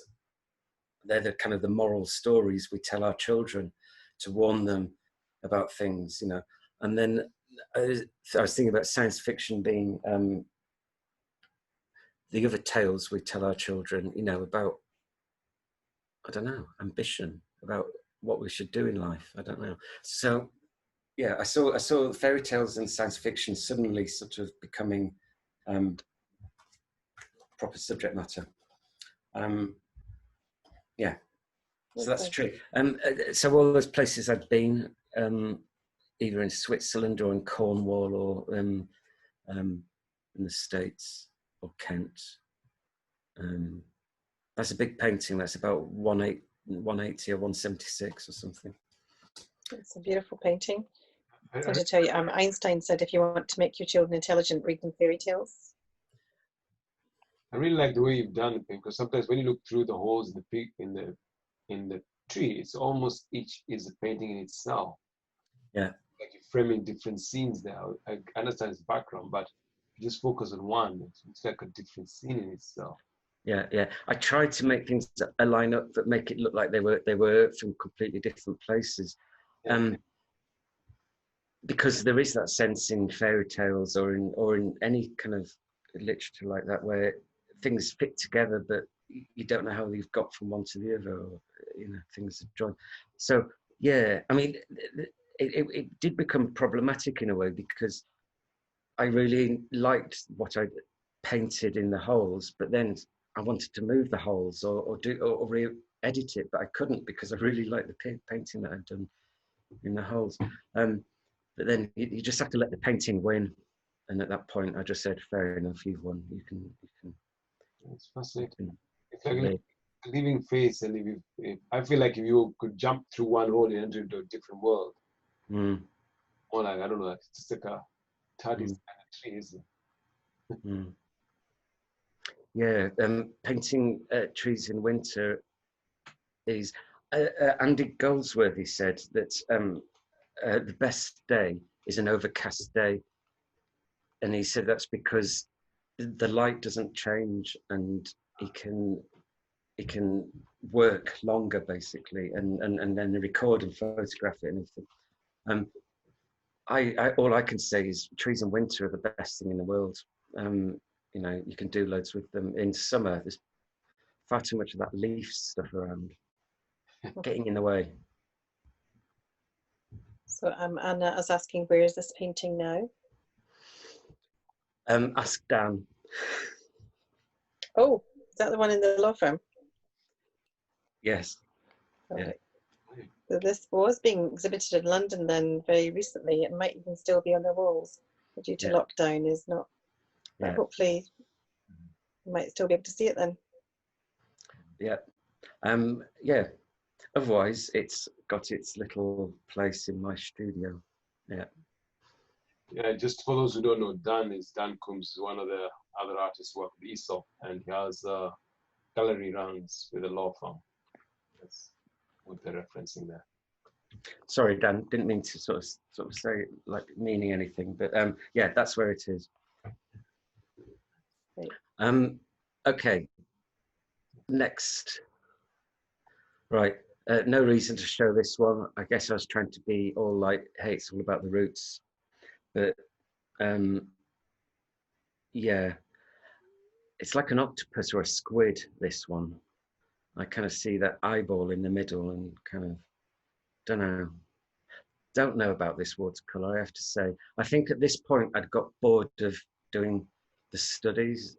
I wasn't getting anything out of it other than, you know, that it was time to then use what I'd learned to take it into something else. So yeah.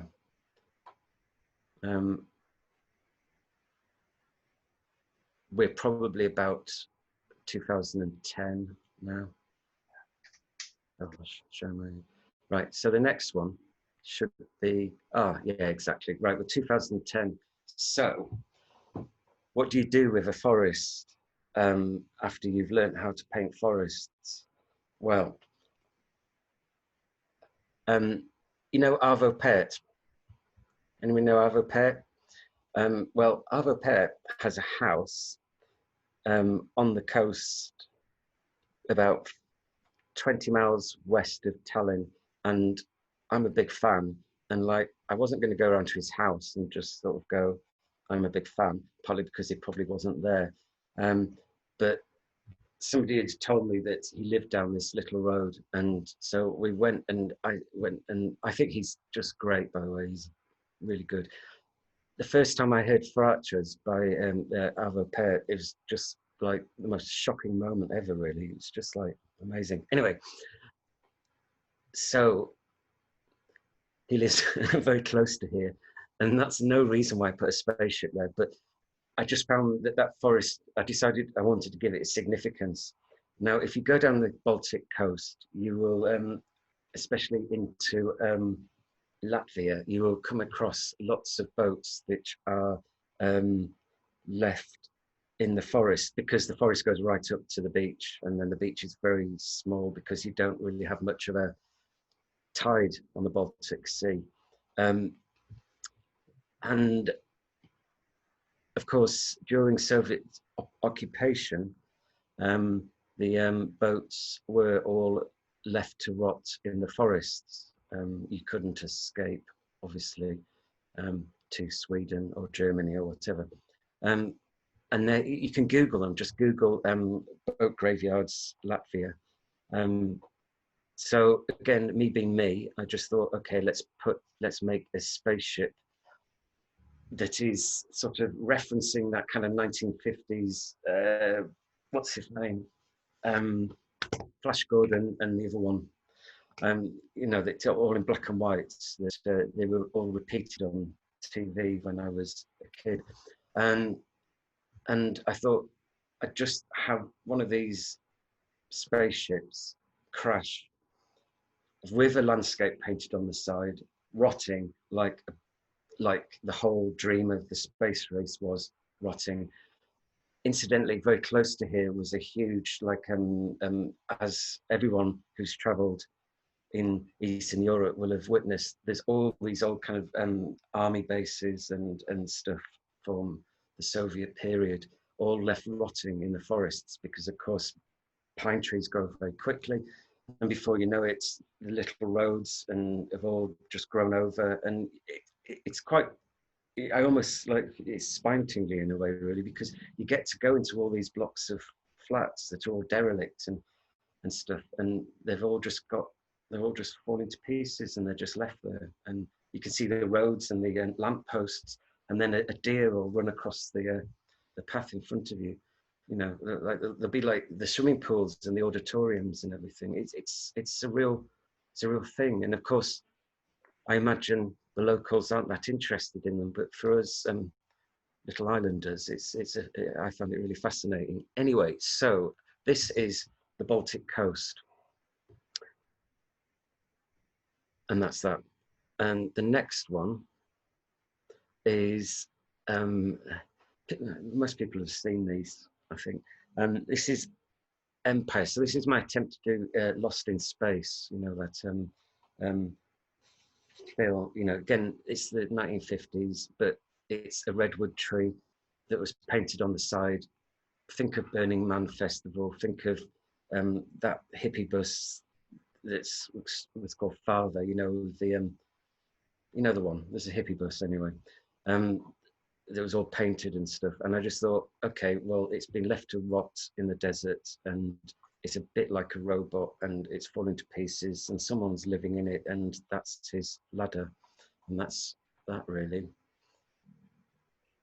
And what I was doing, these are really big paintings that were in an exhibition in Berlin called Recent Wrecks. And so there was, what I did was one in Russia, one in the US, and then two of what I call the satellite countries to the superpowers at the time. So there was like the one on the Baltic coast, which would have been Latvia or the other one, Estonia, and then the UK, which I considered part of the Western axis. So I did 4 paintings basically. So this is the American one. The previous one was the Baltic one, and then next one is the Cornish coast. Yeah.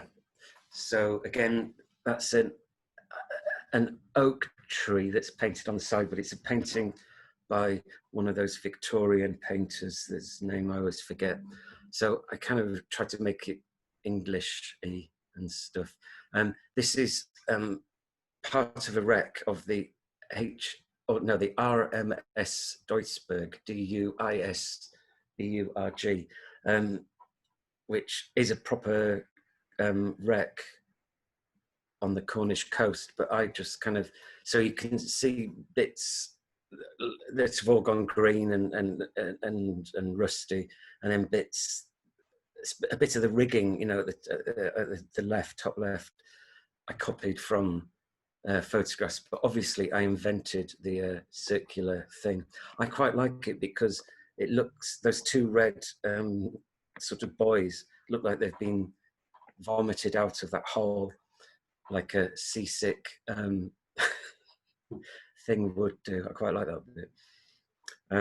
Yeah. Anyway, that's the Cornish coast.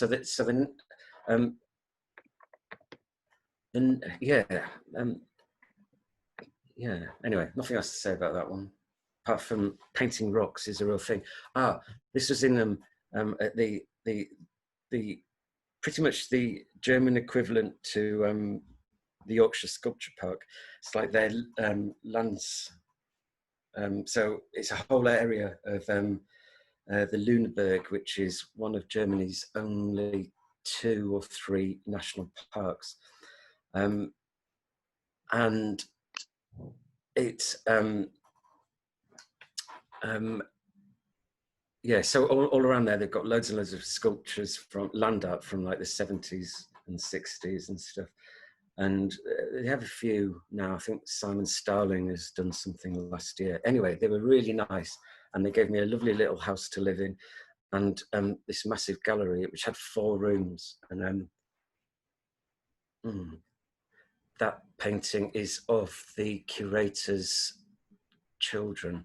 And she sent me it, and I just thought I'd add it because it's a nice little painting. They look really interested. Yeah, and I think she was kind of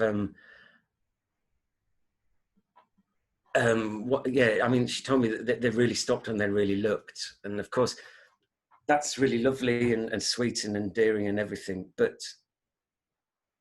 the bigger conversation is the first time I ever was in a gallery and someone was looking at a painting of mine, I was just mortified. I'll never forget. It was just like, it's just, you know, it's a very strange experience. And still to this day, you know, it's, you should anybody should feel really honoured that somebody comes to look at your work. Anyway, It's a compliment if you can hold the attention of children as well. yeah. Well, I'm still a child anyway, so. Best artist though. Anyway, next one is Moscow, I think. Russia, yes. Okay, so, and then this was my, like, I've been to Moscow, and luckily it was with a Russian-speaking individual, and we stayed in a friend of a friend's flat. So it was all kind of quite interesting. And this is kind of, so this is a montage of about 5 different things I was thinking about in terms of Moscow. The green was what I call my Kremlin green. And then this sort of tower was like a radio tower, which I made a bit more loony. And then the painting on the side was another sort of a Shishkin type view of those endless forests that they have over there. And the whole thing was kind of falling to pieces because it was part of this wreck series. In other words, this wreck of the fact that we never really did go live on Mars and all that.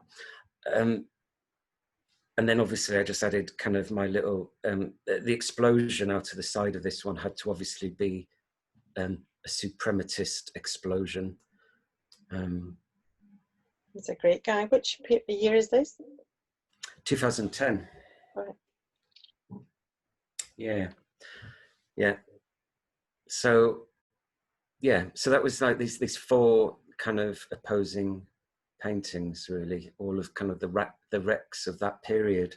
Not trying to say anything other than that. I think it was just as a... The beautiful epic skies in them. They seem very sort of luminous and yeah, beautifully done. I've always been amazed that it's wherever it's been, and these paintings travel more than I do sometimes. That red sky painting has been to Moscow, Mexico, Los Angeles, Berlin, Milan, London, and Paris. So, Wow. do you know what I mean? You just sort of, they just go around. Now it lives near Kensington, and I know exactly where it is, and I will bore people to death when we go past. I go, just on that wall, I know there's my painting. But the point is, I've forgotten. The point is that I'm always amazed that they come back in one piece. And that sky in particularly, because it is so clear, I always think when I'm going to unwrap it, there's going to be some finger marks on it or something. Anyway, it's just a stunning sky. The sky in itself holds so much atmosphere. When I paint the mountains on, I'm always aware that I'm having to paint over bits of what I consider really good mountain painting. So that's always a bit of an issue. Anyway, that's that. And also, that leg in the middle is meant to be like a Fabergé egg kind of style as well. So you've got the wooden leg on the side, and then you've got this kind of central leg, which reminded me of I was asking, how do you paint the sky? Do you do a lot of blending, wet on wet, with oil? Yeah, and a big brush. And do you layer it? Do you have various layers of colour? No, I just squeeze paint on, like literally like toothpaste from one end to the other, and then just go up and down a bit, and then left to right a bit, and then just do it for ages, and then look at my trousers and my shoes and think, damn, why didn't I put my painting trousers on, because the splash is all the way up the side. Okay. More information than you need, probably. No, that's all helpful. Thank you. Yeah. Never go into the studio with a new pair of trousers on. I agree. Or any pairs of trousers. Okay, so at this same time, I got access to a little printing press. It was actually a little mini etching press. And so I just grabbed the opportunity and made a little robot, because I hadn't done any printmaking for ages. And this is a real old piece of wood that was lying around. He's like my little, what's the first thing that went into space that went beep, beep, beep and had 3 things coming off it? Somebody will remind me. It's the first thing in space, and all it did was make a noise. And Sputnik, thank you. So this is, I always think about Sputnik making that noise. Just, that's all it did. It was just to make a beep beep. Such an odd thing, really. Yeah, it's like a really super minimalist sculpture, that it was coming from something much more different to that. Anyway, so this, my first robot, I just thought he's the same. He's going beep, beep, beep, beep. And I wanted to make it really raw and really like I'd hacked at the wood. And the reason I started to do these is because I know that I'd tried to create faces in the trees, and I know I'd done it into the spaceships and stuff, but I'd never actually done a portrait. Yeah, I've got sketchbooks full of portraits of, you know, when I was an angst-ridden teenager and stuff, you know, me looking gruesome and much older than I was and stuff. But I've never done actually a portrait, so this is my attempt to rectify that. And this one's 2010, and I left it for a few years, and then came back to them. So there's this one now, but then the next image will be something else completely. So if we remember, this one's the first one, and then the next image is. Are we ready for the next one?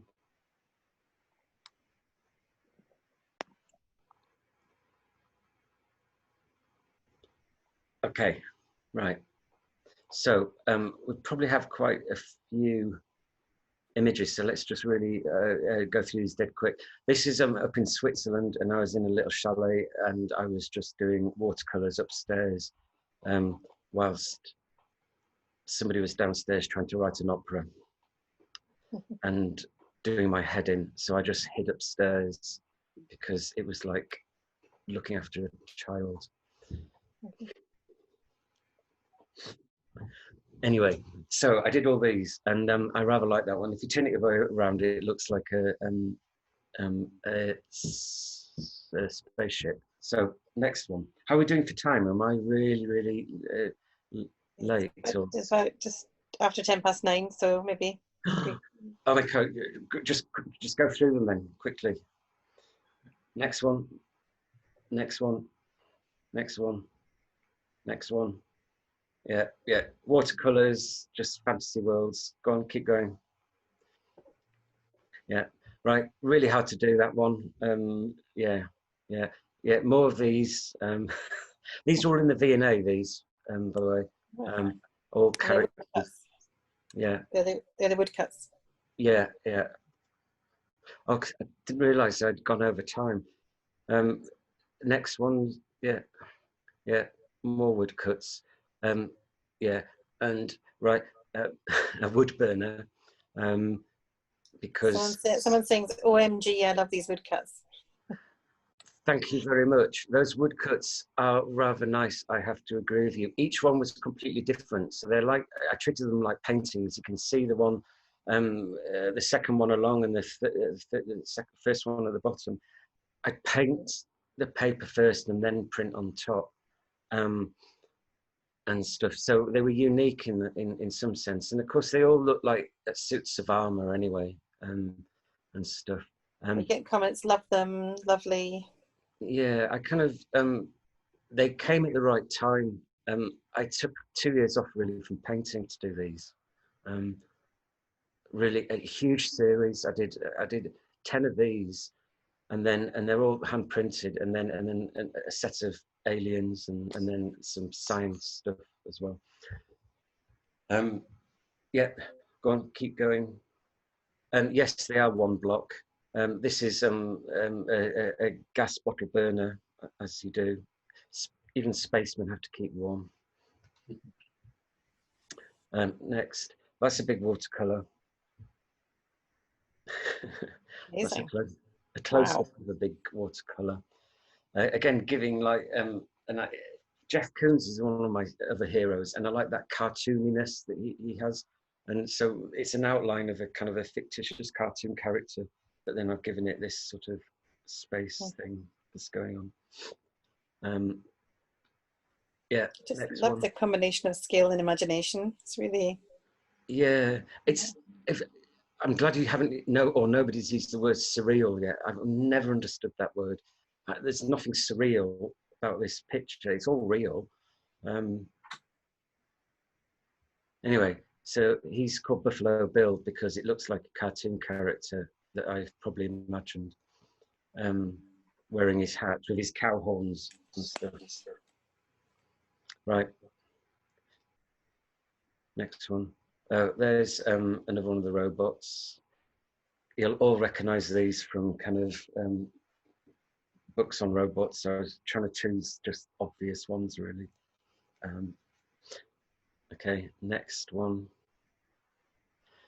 Oh yeah, because of Marvin, the depressed android on that Hitchhiker's Guide to the Galaxy, I just thought, oh, we have to have a doubting robot. So that's my doubting robot. I've got a ha-ha from someone.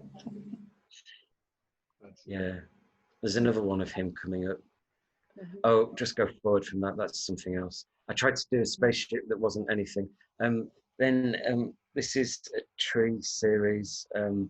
Again, it's like, God, I took forever doing this one. And it wasn't that it was hard to paint. It was just that I didn't know what to put in the middle of the hole. And in the end, the only thing that felt right was this fence to have broken, really. Yeah, the squirrel is the savior of this painting, really. The eagle, I'm not sure which side of the fence he's on, excuse the pun, but yeah, the squirrel's definitely on my side. This is a set of 4 paintings that are massive and have never been shown, but this one has. So. Anyway, next. Aliens at the Crossroad. Right, very briefly, how do you paint an alien is almost impossible.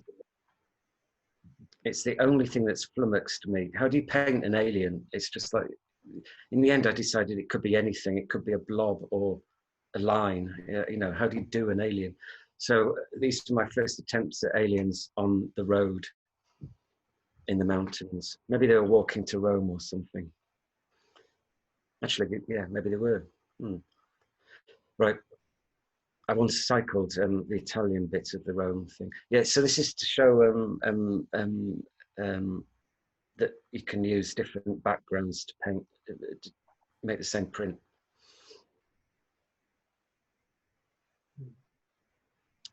It's a bit phallic. I didn't realise that until I'd done it. Right, next one. and then I forgot his name. Ed Ruscha did a really gorgeous show at Gagosian of just broken windows or cracks in windows, and I thought I have to do that. So the final robot was standing in front of a broken window. So there you go.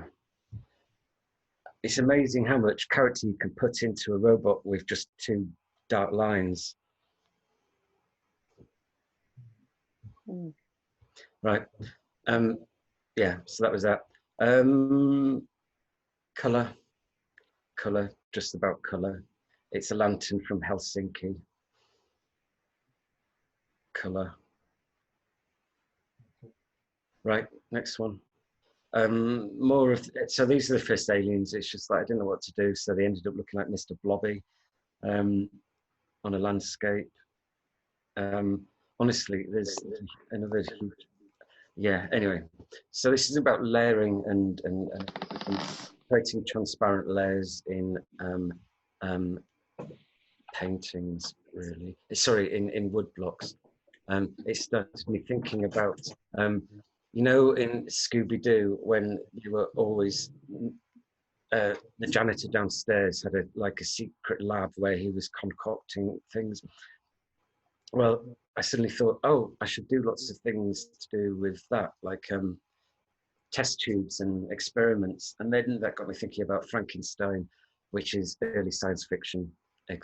So yeah, so I started thinking about those pesky kids and just being a bit lighthearted again, because all the robots have been very depressed. So moving on from Mr. Blobby, right, this was the second one.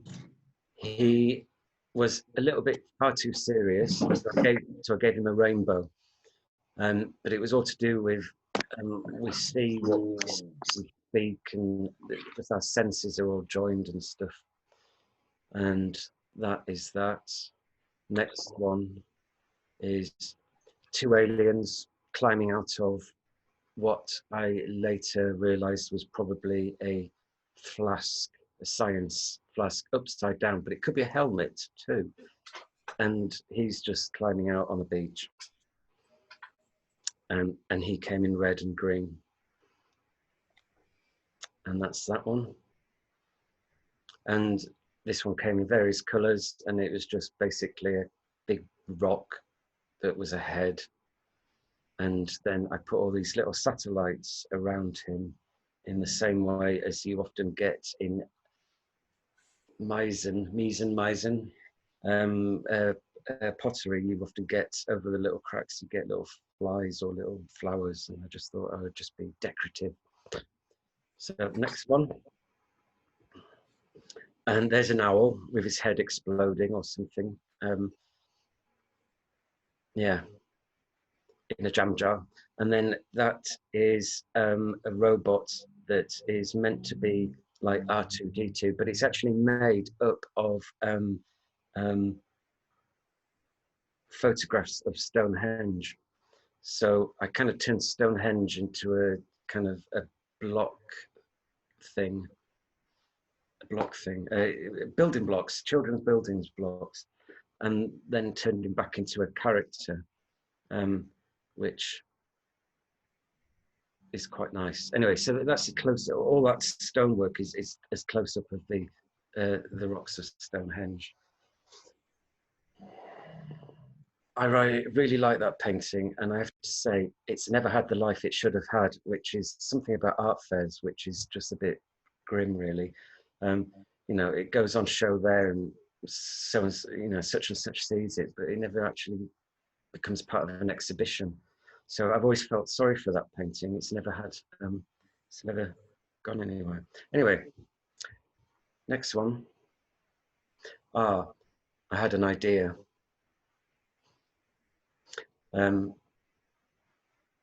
Basically, out of the aliens and all those sort of glass things on the heads, I just started thinking about, like I said, Scooby-Doo and experiments. So I thought, this is experiment number one. And there was lots of them, but I think I've only shown two here. The next one, you can see here, I didn't really know how I was making the glass. On the next one, I kind of got an idea of how to make the glass work. And this is two explosions saying hello to each other. Oh, your explosion's like a brain. Yes. Anyway, yeah, no, this is a woodcut. Yeah, I had to really think about this, how to do that. Next one is, then I started doing a set of double ones, which are much more sinister, actually. Certain things that happened in life, and I was having a very sinister view on things, and so they were much darker. And this is there was 4 of them, and this was the 4th. We got into this Royal Academy summer show though. So anyway, the next one. Oh, that's life. Next one. That's life. Next one. That's me as close as I got to not having any inspiration, where I suddenly thought my studio is a science lab and I didn't know what to do, and I had an empty science. And it's like it's a metaphor for my studio, actually. Didn't know what to do. Next one. Oh, and then I decided I didn't know what to do. So this is the human body, and that's my plan chest. And very, very quickly, air's coming in, that's your lungs. The lungs takes in the blood into the four parts of the heart, and the heart takes it into the body. And then that makes that spin round, and it makes the balloon head smile. And then the blood goes back through the heart and out. And yeah, so that was my kind of breathing heart apparatus thing. Next. Vincent's chair is the best painting on the planet. Next. And it inspired me to do this painting here, which is of all the logs and forest, which is the same colours as Vincent's chair. Anyway, I enjoyed doing that. And it was part of a whole series of alchemy paintings, which was all part of the science fiction thing. And next one. And this is two other paintings of alchemy. One of a coal fire. The grid is it's a Raphael painting in the Vatican, for those that have seen it. And then the other one is an attempt to show a crucible of molten steel, or some metal. So they were my alchemy moments. And then next one. And then we're into aliens. Yeah, alien number one. And then go on, if we keep going, alien number two, these are paintings. I hadn't realized how, sorry, everybody's, it's gone on a long time. Yeah, so these are just like paintings of wood on wood, which, yeah, I just wanted to paint a wooden object on wood. Next. And that's a painting of a tree. Nature fights back. The way is barred. You cannot pass here. I think that's a quote from Lord of the Rings.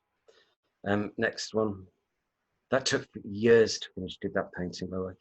That's just aliens. And that's just a view from above in space. Yeah, keep going.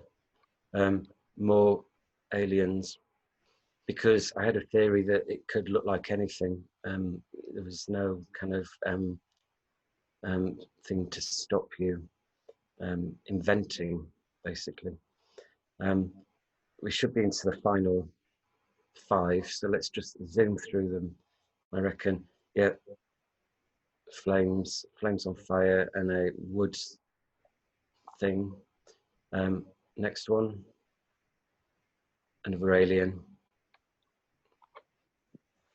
Deconstruct that one if you can. Next one, and yeah, deconstruct that one if you can. This should be the last one, or if there was any more. Oh yeah, okay, yeah, that one again.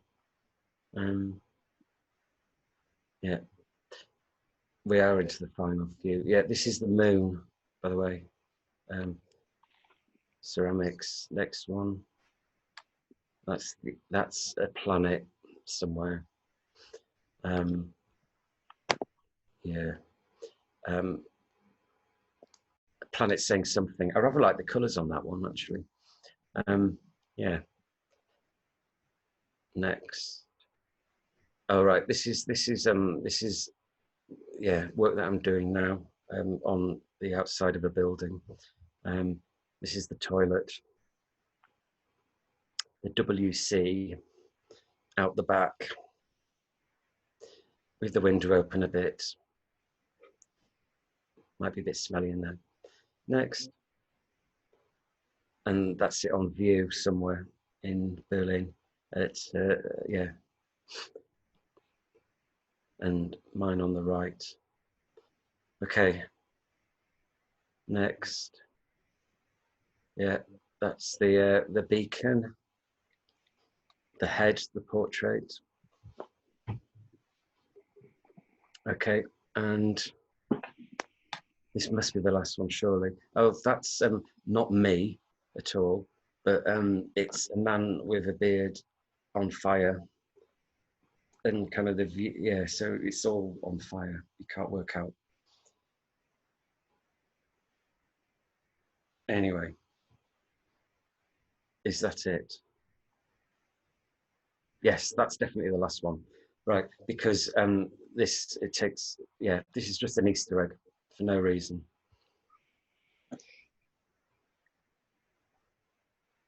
And that's that. That's your lot.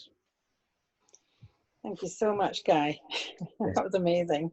Yeah, I got carried away, but I didn't realise the time. And thank you for everybody that's stuck here throughout that. To be honest, Guy, we didn't realize the time until we actually looked at it. It was quite interesting. Yeah, no, honestly, I could waffle on forever. It's amazing. So what we'll do now is we'll take a few questions from everybody, and we'll put you into the gallery view. Quickest way of doing this is if you're on camera, you can raise your hand. Yeah, I'll spot you. Just give me some time to get to you. If you're willing to remain off camera, if you just use your chat button, you can raise a hand or some sign and I'll come along to you. We'll try and take, maybe do a Q&A for the next, maybe 10 minutes. That should be good. So who'd like to go first, going down the line? Hands up or, I'm not sure, Veronica, whether you're putting hands up, were you? No? All right, okay. Right. Got lots of lovely comments as well, Guy, in the chat section, so we will copy those out for you and send them to you. Yeah. I imagine I've exhausted everybody from. Look, and I didn't even read my notes. Yeah. So, how was lockdown for me? Absolutely bloody awful. I didn't think it affected me, but I think it did a bit.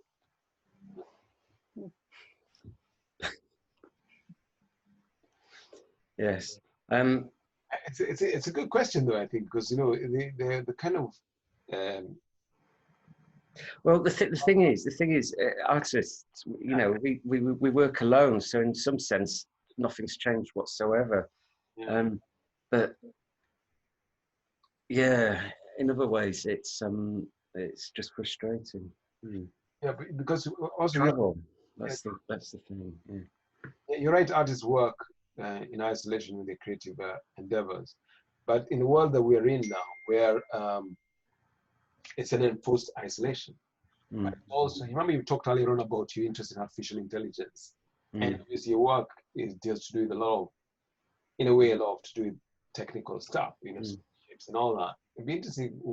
How do you see your future work that you might do off the back of all the things you're doing, including having to deal with this particular medium? Well, it's the great sort of fear is that we won't travel. And I don't mean just kind of anecdotally going around, you know, on holidays, but actually just we won't travel. We won't have those sorts of freedoms, and this sort of sense of being. I don't know if anybody else noticed, and I am a bit paranoid and a bit conspiratorial, but maybe it's just the time off made me realize that like everybody knows so much about us, and you know, like I got a letter about something and I had to reply, and it even showed the map to where my nearest post box was and stuff, which is obvious. I could Google that and find, but it's the fact that they just know so much about you, and that just is something that I'd like to kind of look into and think about. Was that the question, or was I just go on about one of the things that I moan about all the time? It is a reaction to the world we're in now. Yeah. I kind of we're observed a lot, aren't we? And I think that's sort of trying to escape being observed is where my inspiration will now come from. You know that program where they try to escape the people hunting them. Anyway. Yeah. You also talked to one of the paintings you'd shown on. You said it took quite a long time to do it, and that was about 2000, just after 2010, I think. It just was the last year you mentioned that. Mm. Some paintings, yeah, really take a long, long time. Partly because I'm impatient, not impatient, but my mind, I find it very difficult to work on a series. Halfway through, I thought of another idea and I've gone somewhere else. So I have to really just not worry. There'll be a painting to one side and I'll finish it later. Some will take 10 years sometimes. Is that why you said earlier on that you've got a lot of unfinished work? Is that partly Yeah. You tend to hoard your work, or because some artists just it doesn't get along to get rid of it? Do you hoard instead and come back? Yeah, I do you know, I painted over something the other day actually, which I shouldn't have done, but I do just paint over stuff. What goes on in the studio, it's like Las Vegas. What happens in Las Vegas stays in Las Vegas, and it's the same in the studio. What happens in the studio stays in the studio. So what escapes the studio has its own life, but what happens in there, you know, you can walk all over it, you know, and do anything to it, and it doesn't matter. What I try and do in these talks is find out what's going on in the studio, see what's going on in the artist's mind. That's why I'm asking this question. So I'm curious, you know, what's going on in Guy Allot's mind, because obviously you've got a very fertile mind and very,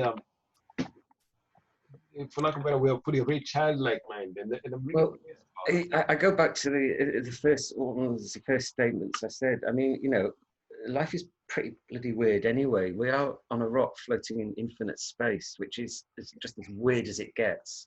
So I kind of feel that I'm quite boring compared to that. Really? It's quite a comfort knowing that, Guy, that we are on a rock floating in space. You know, most of us just want to know we're on Earth. yeah, but we are, aren't we? I can't get away from it. I'm a reductionist. So Marlo would like to say something, Andrew. Yes, Marlo. Okay, just give me go back to gallery view and Marlo. Tell me finding us. Someone's saying they've watched a YT video of Luke Timons yesterday. He's collaborated with an AI developer. Okay. That.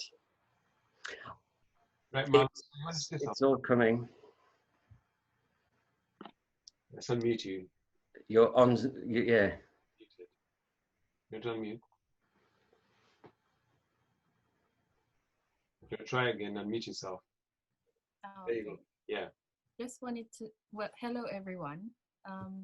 And Guy, just wanted to say thank you for sharing your vast work. I'm not tired at all. I was very invigorated by it all. And I just love your passion regarding your work.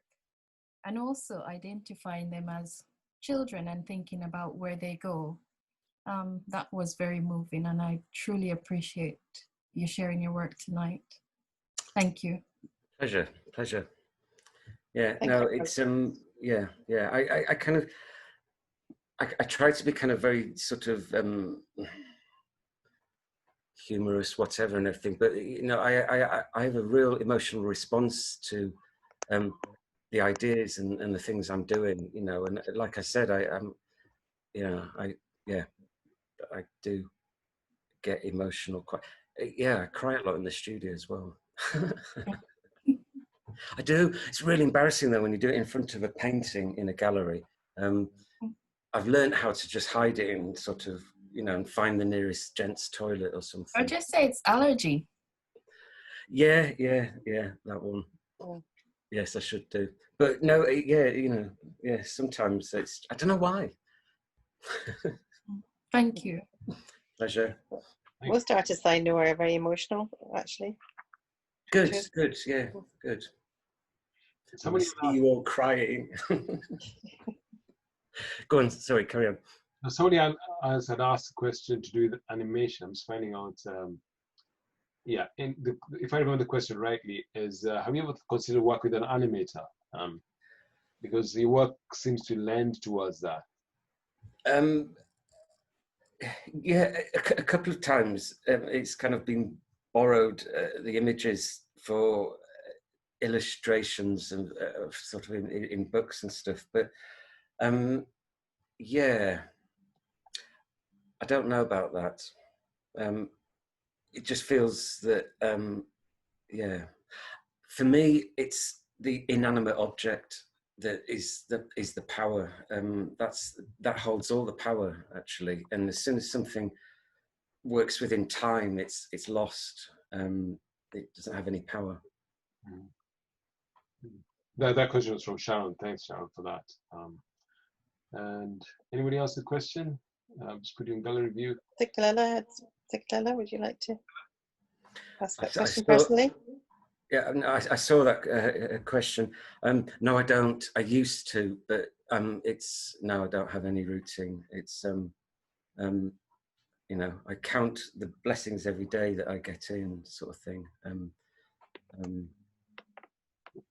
Yeah, I wish I was one of those that sort of, you know, had that discipline, but it just doesn't work like that.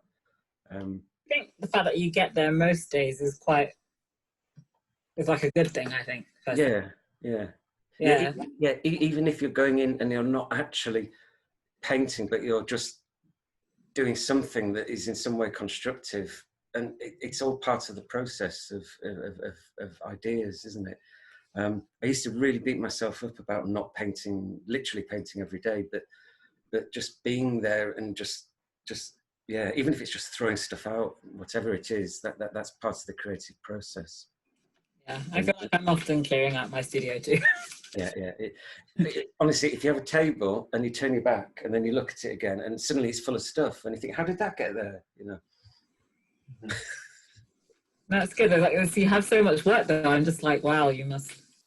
I think it's really, really good and like a really, really good example, especially of just continuing to go and then things come. Yeah.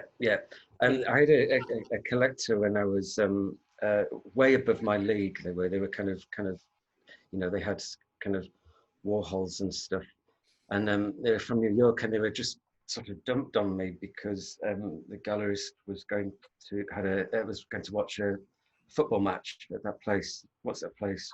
Holloway Road, Everton, Arsenal. I don't know, Arsenal, and so they were dumped on me, and so they came in and they looked around and they were very polite because obviously my work wasn't up to that kind of level. And he said when they got into the cab, when they left, he looked at me and he goes, "Get into the studio every day." And that's always stuck with me, you know, that you have to have that, get in and work every day. And then Jennifer Lopez, the great Jennifer Lopez, she said, hard work pays off, which again is very true. Yeah. You have to treat it like a job, don't you? You have to get there, and no matter how you feel. Yeah. But then it isn't a job as well. In some ways, just doing that kind of 9 to 5 doesn't work sometimes, and it might be just 10 at night or 1 in the morning where you just have that tiny moment where, or you're rushing and you've only got 30 minutes. You'll do your best painting ever, you know. Yeah, I was gonna say, sometimes do you find that like you just go there mentally? Because I realise that sometimes, especially during lockdown, I've been relying a lot on books and YouTube talks and things, and like this where I get to listen to other artists talk, and it makes me feel. You know, I've just been painting things outside the studio. You know, literally, if there's like an old tire, like right. My inspiration's very close to home at the moment. Okay, my voice is getting dehydrated. Can a voice get dehydrated?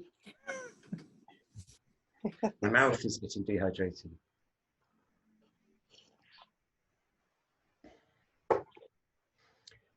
Right. Anybody else the question? Simon? Right. No, hang on. There's an interesting question that's just come up on the screen, right?